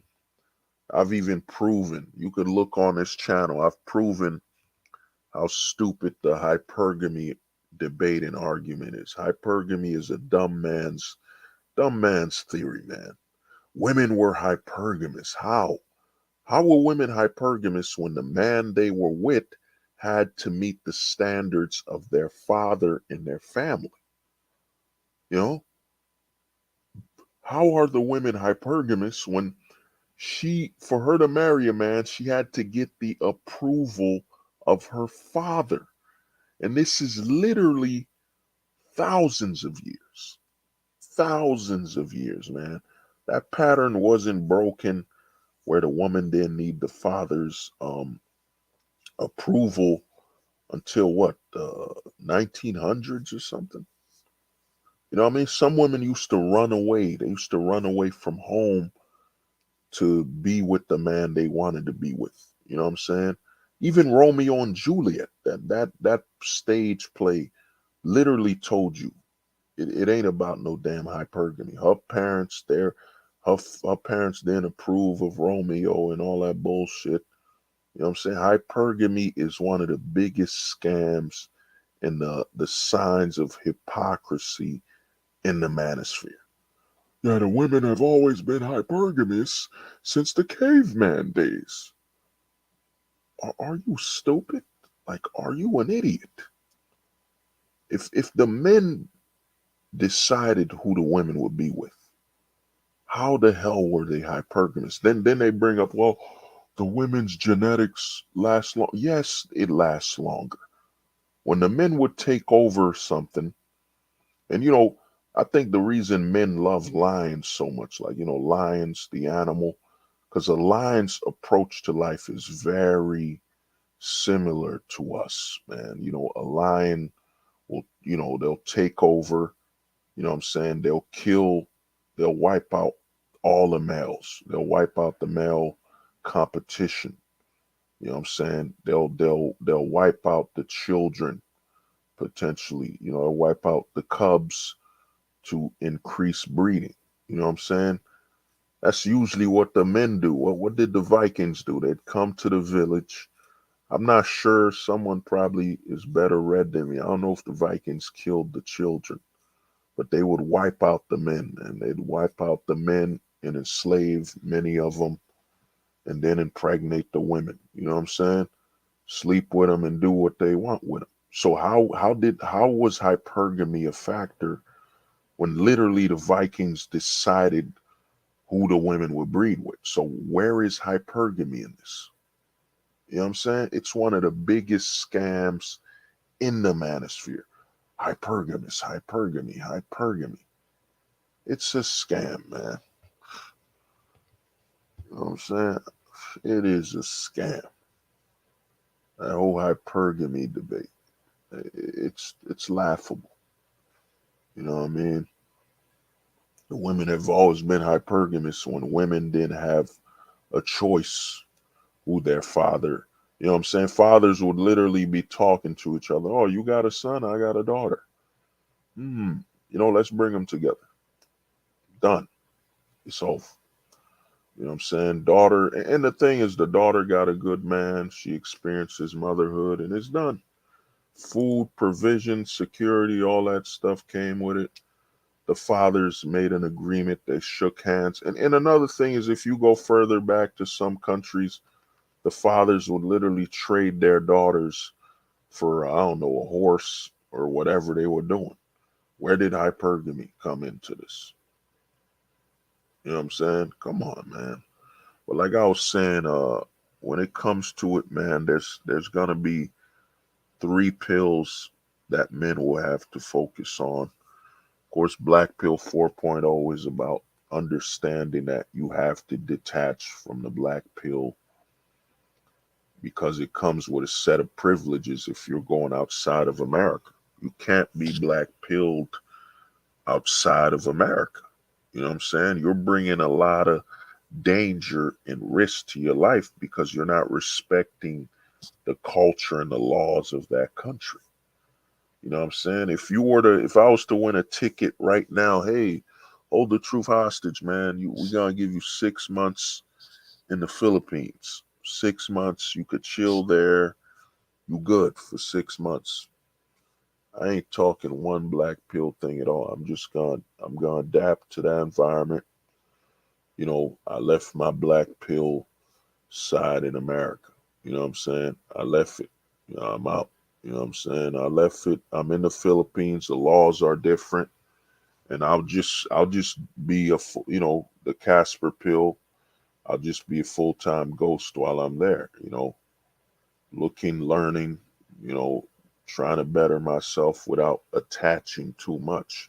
The reason I tell guys, and I made the video, the reason I tell you with the ghost, the Casper pill, is that the reason you want zero attachments, is you don't want liabilities. A man that's mobile and able to move is always free. The Casper pill is really prioritizing nomadics. You know what I'm saying? Making your whole life, centering your entire life on being nomadic. If you center your entire life on being nomadic, you become a ghost because you realize you can't have anything that will get in the way of you being a nomad. You know what I'm saying? You know what I mean? That's why I tell guys with the Casper pill, a Casper pillar he won't be living with his girlfriend. He can't.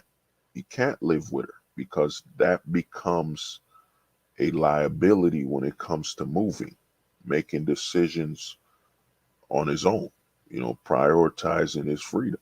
You can't. You know what I'm saying? And that's why a Casper pillar will always end up alone in the West or a bachelor.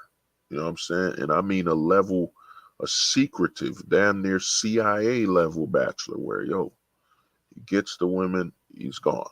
As soon as they show any sign they want to attach to him, he's gone. Because if money's not involved, and after the Kanye West thing, yeah, it's over. I mean, Kanye was worth what? He was worth $400 million. Kim Kardashian is worth billions and still collects child support. No media outlet is calling her out.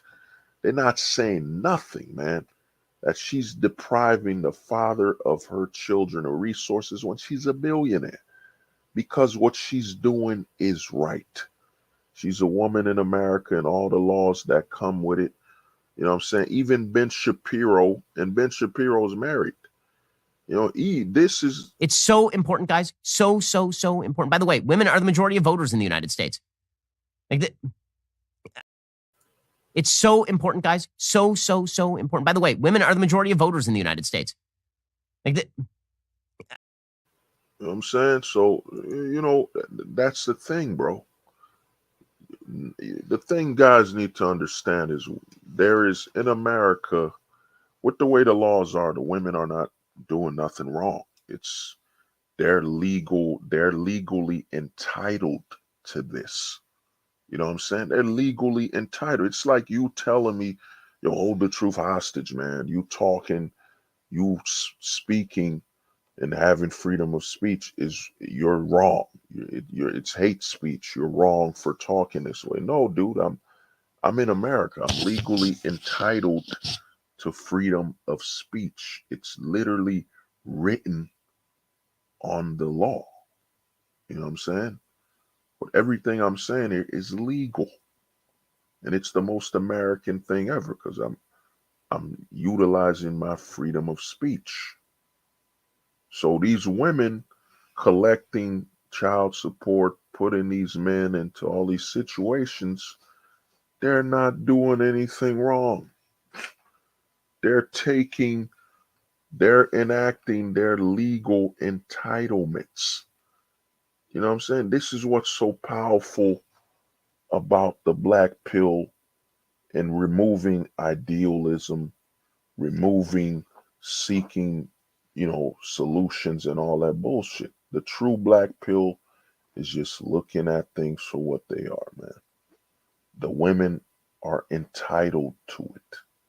Ben Shapiro just told you they are the number one voters, you know what I'm saying, in this system. So what are they doing wrong? What is Kim Kardashian doing wrong by collecting child support she's legally entitled to when Kanye married her, knowing that he's a man and he's disadvantaged? You know what I'm saying? A man is guilty. You know what I'm saying? A man is guilty. You know what I'm saying? There's no such thing as he's innocent. He's guilty because he's innocent because we couldn't prove he's guilty. You know what I'm saying? That's it. Or we couldn't make it stick. That's it, man. You know what I mean? Once you understand the way the system works, like I said, man, if you're black pilled, you're looking for the script of society. Once you understand the script, these things I've been doing with Black Pill Prophecy, it's easy. Because you're literally analyzing and looking at the statistical evidence.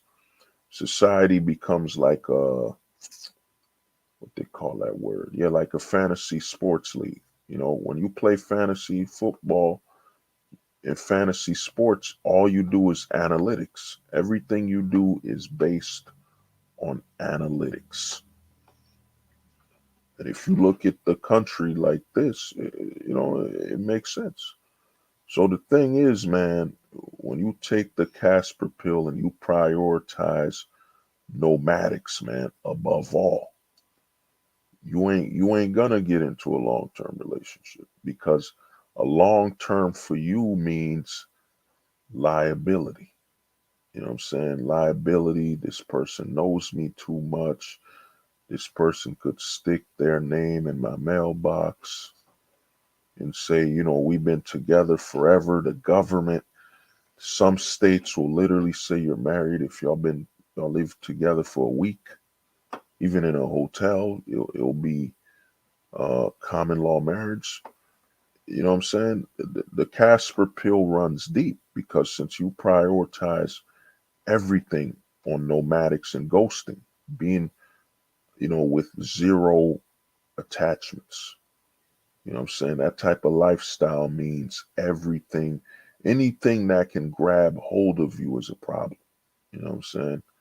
Because you prioritize your ability to be a nomad and move above all. So in doing so, yeah, man, you're not gonna see Casper Pillar in a long-term relationship. You know what I'm saying? Because he's weighing out, damn, she too close to me. She wants to know too much about me. You know what I'm saying? Yeah, she could come to the job. She could come to my job and curse me out. She could call my job.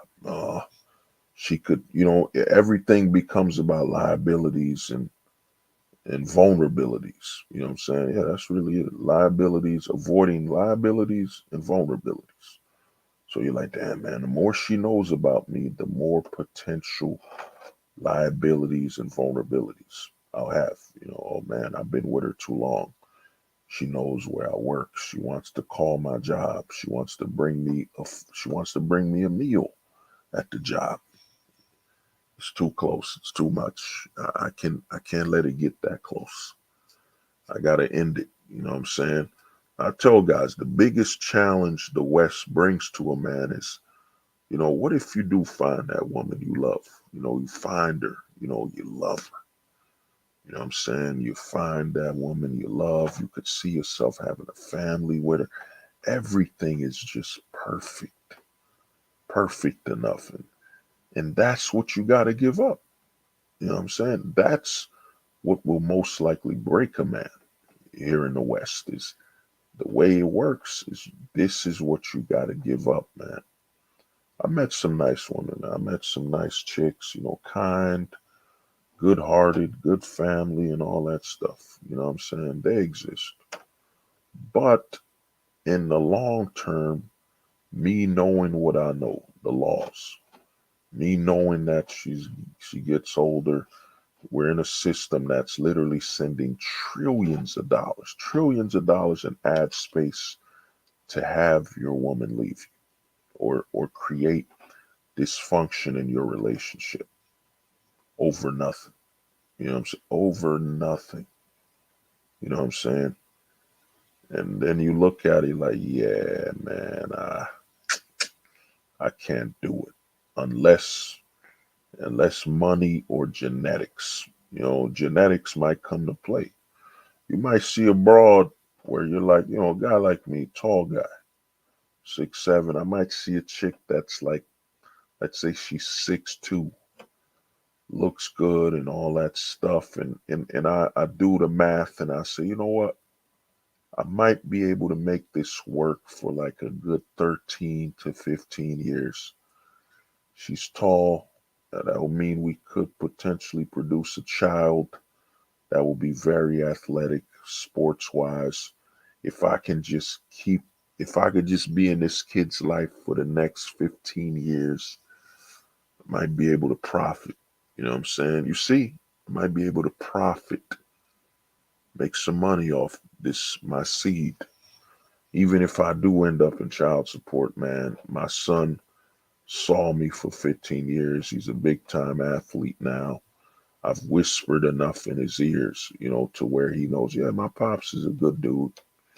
He's good. It just didn't work out with him and my mom. My mom's kind of after him.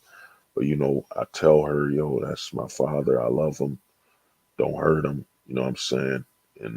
And I use my son as a shield. You know what I'm saying? This is what happens, man. This is how it happens in the US because at the end of the day, the biggest way you catch a man when it comes to relationships, you're like, what are you, how can you guarantee she won't become, you know, what she's entitled to? You know, all the advantages over you when it comes to the marriage and having children or whatever. Can you guarantee she'll never take that path? You know what I'm saying? And you can't, you know, so the only thing you'll see men having kids here is if it's a financial gain. Money's on the line. You know what I'm saying? Money. You know, you might see a chick that's like 6, let's say you're a shorter guy, you're 5'5" or 5'8". You might want to invest in genetics. So you look for a chick that's 6'2" or 6'4" or whatever. She played basketball in college, but you know, she got no suitors. And you're like, you know what, man, the genetics of this kid might be worth it. It might be the genetic and the investment in the genetics might be worth it. So you might lay down on that sword, you know, if you don't have no other financial obligations and potential. You know, that's one video I was meaning to do was men who invest in genetics. I've been wondering about that. Think about all those stepfathers. Like, think about it. What if LeBron, let's say LeBron James divorced his wife. You know what I'm saying? He divorced her. She's a single mom now. She's got both of LeBron's sons. You know what I'm saying? LeBron's not in their life no more. A dude might say, you know what, he's gonna stepfather those kids, man. He might be looking at that investment and say, damn, I get access to LeBron's genetics. You know what I'm saying? I get access and I'll be the best stepfather possible. This is the lottery right here. This is the lottery right here, right now. You know what I'm saying? This is the lottery. Nah, cool. Nah, Kyler, man. Kyler, nah, dog. You know you take it, man. You remember Futurama, Snoo, them giants, man. Them giants, man. You've been trained to not want a woman like them Amazonians from Futurama, man. If I saw a chick taller than me, I'd be, hey, man, that's a tall mountain, a tall, beautiful Amazonian mountain. You know what I'm saying? Hey, at the end of the day, I'm still a man, but the thing I'm saying is, man, how many men, and think about Shaq, Shaq's stepfather, there are men who invest in genetics, man. There are men who will look at her previous suitor and say, hmm, I'm genetically inferior to that man. I could play the lottery. I could do some business investments, but you know what? I'm taking it. A baby daddy's a former basketball player. You know what? I'll invest in the genetics. You know what I'm saying? Genetic investment. You know, I'll bite that bullet. You know what I'm saying? I'll take the bullet of being a stepfather because those genetics that kid is walking around are worth potentially millions of dollars. You know what I'm saying? So I've been actually thinking about that. How many men, and it's happened. I mean, the thing is this, man, being stepfathers, it isn't really a new thing. The problem is the law. You know, before, I remember watching them old movies about the step pops where he just didn't respect the children of the other man. They had to work harder under him to gain his respect, his trust. They'd have to work harder. They had to be much more loving of their step brothers and step siblings because that was the only way to shield them from their stepfather, when the laws were right. You know what I'm saying? Before no fault divorce and, the family court, going insane. So, stepfathers, it used to happen anyway. The woman was a widow or, that dude was like, yeah, I'll take her. She's the most beautiful woman in the block. She got a kid. But at the end of the day, I'm going to still dominate and rule, whatever. So it's nothing new, but I think there are men that are doing genetic investments where they find out, oh man, that kid she's having, her, his father was an ex-football player. His father was a ex-athlete or whatever. There are men that are becoming a stepfather out of genetic investments, where they're playing genetics like you would play stocks. They're like, man, it appears based on his father's stock, if he just ends up at least 2 inches shorter, I'm gonna make my money. You know what I'm saying? If his father is 6'9", if the son can be around 6'3" to about 6'6", I'll make my money. I'll make my money back. I can invest a couple 100,000 on my stepson, be the best damn stepfather ever. And then he'll pay me back when he gets to the NBA, plays football or whatever sport it is that I could gamble on. So there are men, man, playing the genetic investment. But to get back to things, I said, man, a lot of men with this black pill 4.0, you know, you're gonna have to decide. You're gonna have to be aware that the black pill is an American privilege. And you're gonna have to, if you're going overseas, you're gonna have to leave the black pill here in America. You know what I'm saying? Until you come back to visit, you know. And another thing you got to do is if you go overseas is, man, you can't be talking like you're an American. You can't be talking and bring these talking points. That's what's happening with the old passport bros thing. I watch the videos, man. I'm on the comment sections, you know, laughing, enjoying myself here and there. But at the end of the day, I know the root of the problem is, yo, you go overseas, just enjoy yourself there, man. Enjoy yourself, enjoy the women. You don't need to compare yourself to the U.S. anymore. You're not there. And I mean, it's actually, if you look at it, it's a cowardice act because it's kind of like when you talk behind someone's back.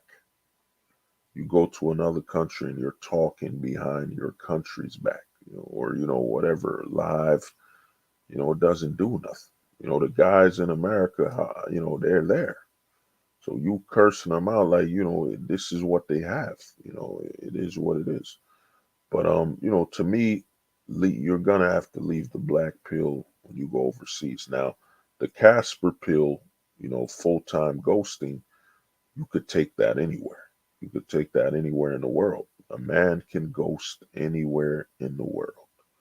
You could even ghost in North Korea. You could ghost in China, whatever. You could ghost, man, you know, all over the world because ghosting is all about figuring out how you can maneuver, you know, to maintain your distance and not be too attached.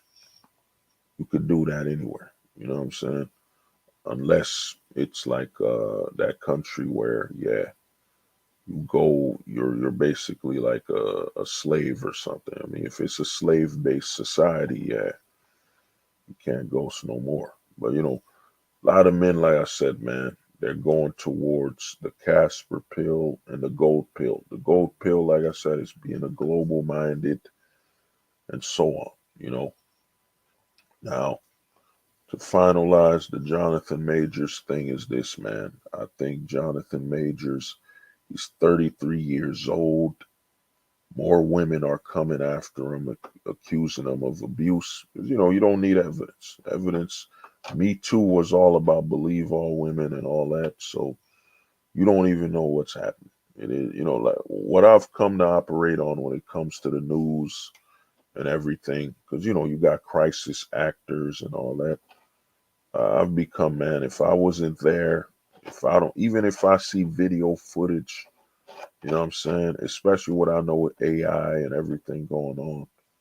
Man, who knows, man? Who knows what's going on? But to me, Jonathan Majors, and he's not gonna be the last. This is what happens to men when they choose to basically they choose to ignore what's going on. They choose the pink pill to just be able to claim her and be with her. And like I said, if he's not innocent, he deserves everything coming to him. If he hit that woman for no reason, yeah, he deserves whatever's coming to him. But you know, the thing is this, man, this is the future. You know, this is why I say, and I tell you guys, man, if you have a friend, call them, check up on them, because man, I'm telling you, deletion is going to be, it's not a rare thing anymore. You know what I'm saying? Back in the year 2000, I do not remember. I mean, no disrespect to some of the white homies, man. I don't remember hearing a lot of self deletion in the black community, man, or in the urban community, in the hood, whatever you want to call it. You know, the word was, yeah, man, self deletion was a suburban thing, uh, you know, a white thing, as they would say. You know what I'm saying? But now, man, deletion is just, it's all over, man. It is all over. They're promoting it. I mean, you seen them BetterHelp ads, man. Them BetterHelp ads, it's crazy. You got a chick saying she got help in a psychiatrist, and she's still wearing these fake wigs.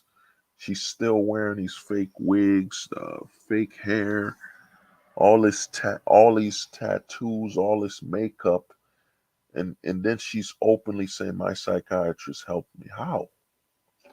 How did your psychiatrist help you when you're still walking around looking like a goddamn, Halloween costume? You know what I'm saying?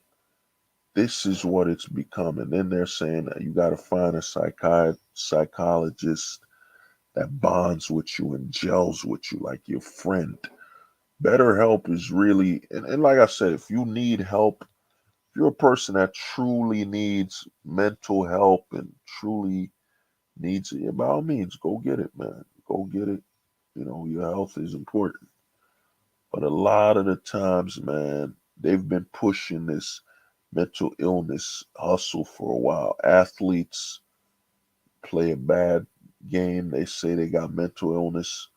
You know what I'm saying? The point of entry has been broken. They've turned mental illness into a capitalistic friendly term to make money, man. And what's happening is, man, a lot of your friends, man, contact your friends, man.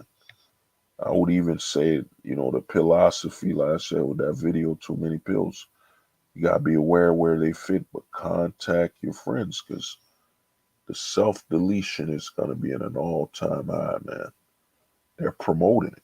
You know what I'm saying? They're promoting it. You got the men and the boys being told they're trash 24/7.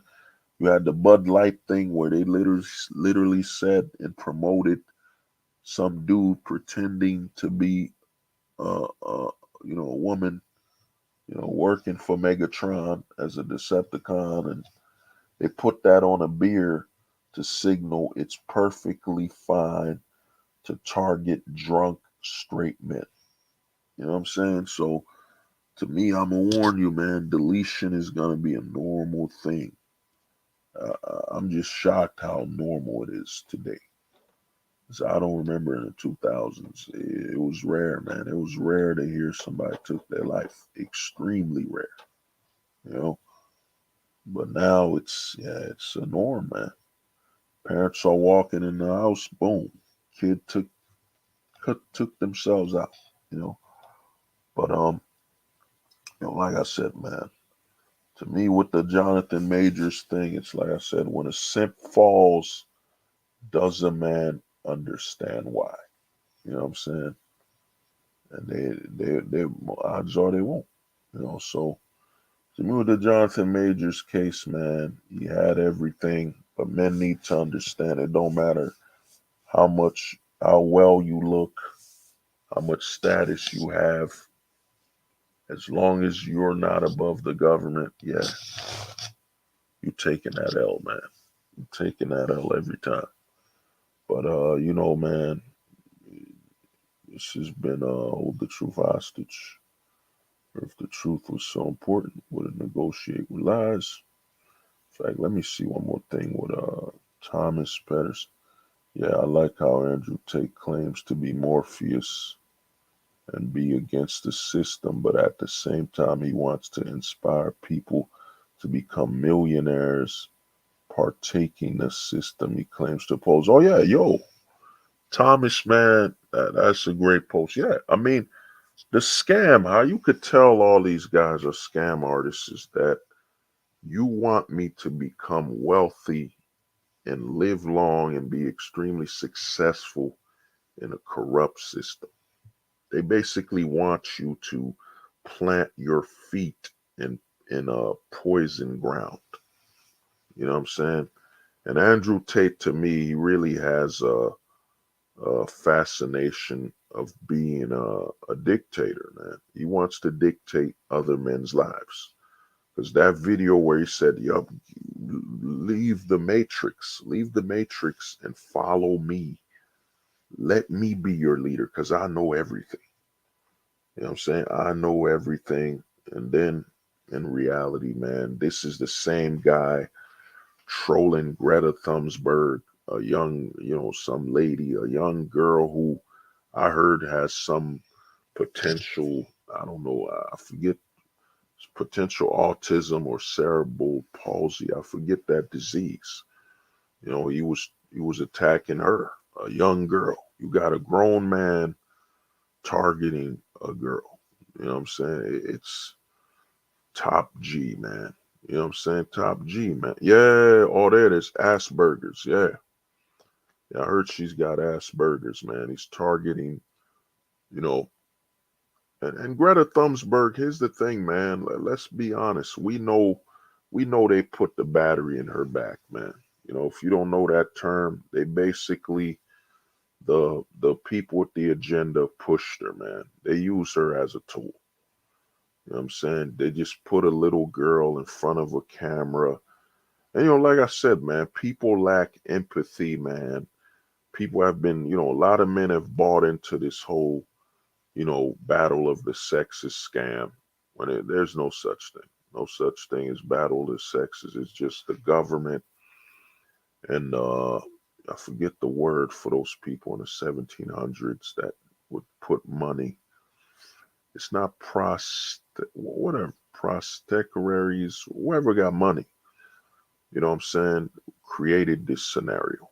You know what I mean? So you got to think of Greta Thunberg. She wanted to help the environment, and they just tossed her in front of a camera, mad photos. They're flashing images all over her. She's all over the internet. It's a system overload of validation. Then her parents probably get you know what I'm saying, addicted to that fame. So, she keeps getting thrusted into the news. You don't know what's going on with that girl psychologically, man. You know what I'm saying? You don't know the psychological trauma that's been placed on her, with Asperger's and all that. My what? She's become a meme. You don't even know if Greta Thunberg is all right, man. You know what I'm saying? Or normal. Think about it. Little girl wants to help the environment, and they push her for the creation of the battle of the sexes. Because there's actually there's a boy who created a vehicle that's literally cleaning the ocean. You know what I'm saying? Cleaning it for real. And they just thrusted Greta Thunberg.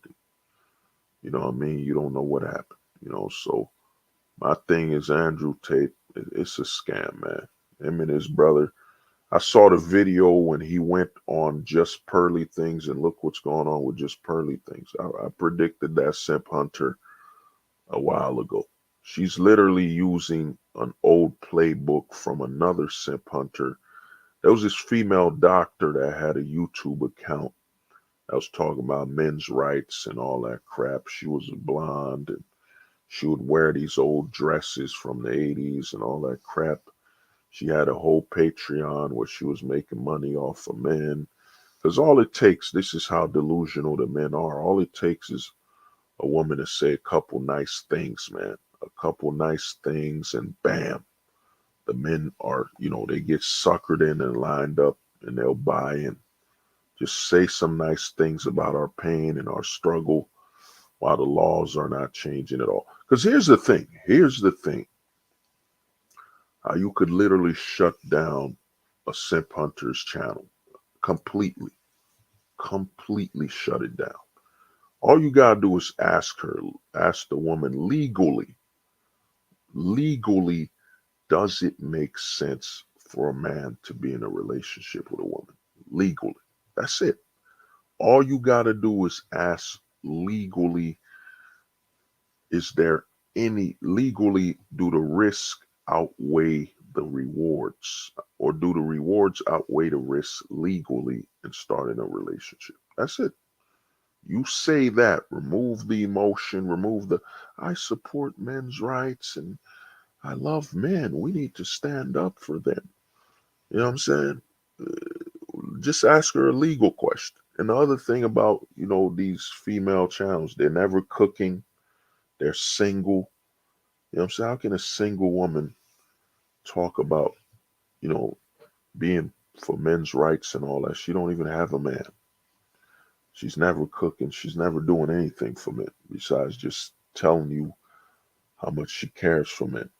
You know, when the law, nothing has changed. You know what I'm saying? So there's a lot happening, man. You know, the simp hunters. I've been said that. I predicted that over 2 years ago. That simp hunting is happening, man.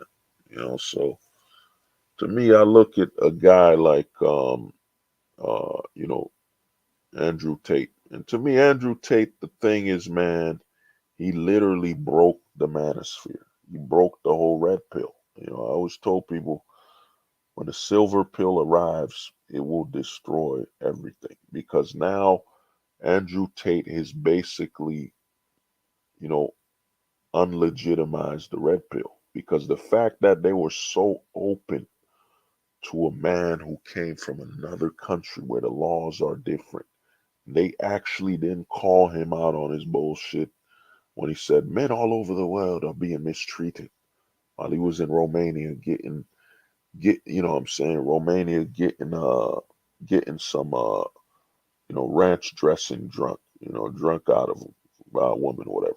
You know what I'm saying? They didn't call him out, man. So think about the red pill. The red pill went from men in America talking about men's rights and men's issues to any man in the world could come to America, talk about men's rights and men's issues, and become viral and become successful. You know what I'm saying? And on top of that, remember Elon Musk. Elon Musk told men take the red pill. If it's such a disruptive and so self-aware, so open, why would Elon Musk say take the red pill? Because Elon Musk knows that the red pill is just a bunch of men that will just stay here, bitch and moan, and create an opportunity to be, you know what I'm saying, repositioned in a system anyway. There's a reason why if you talk black pilled, you know what I'm saying, simp hunters will disappear. Because if you tell a woman up front that, yeah, man, I'm done here. I'm done here. And you explain the laws ain't changing. I'm just here working. Just gonna get my money and go overseas and do what I gotta do. There's nothing here for me. In fact, you know, I'll say goodbye to you. We talked. Have a nice day. The black pill removes the opportunity for women here to basically re-simplify a man or simplify him to begin with.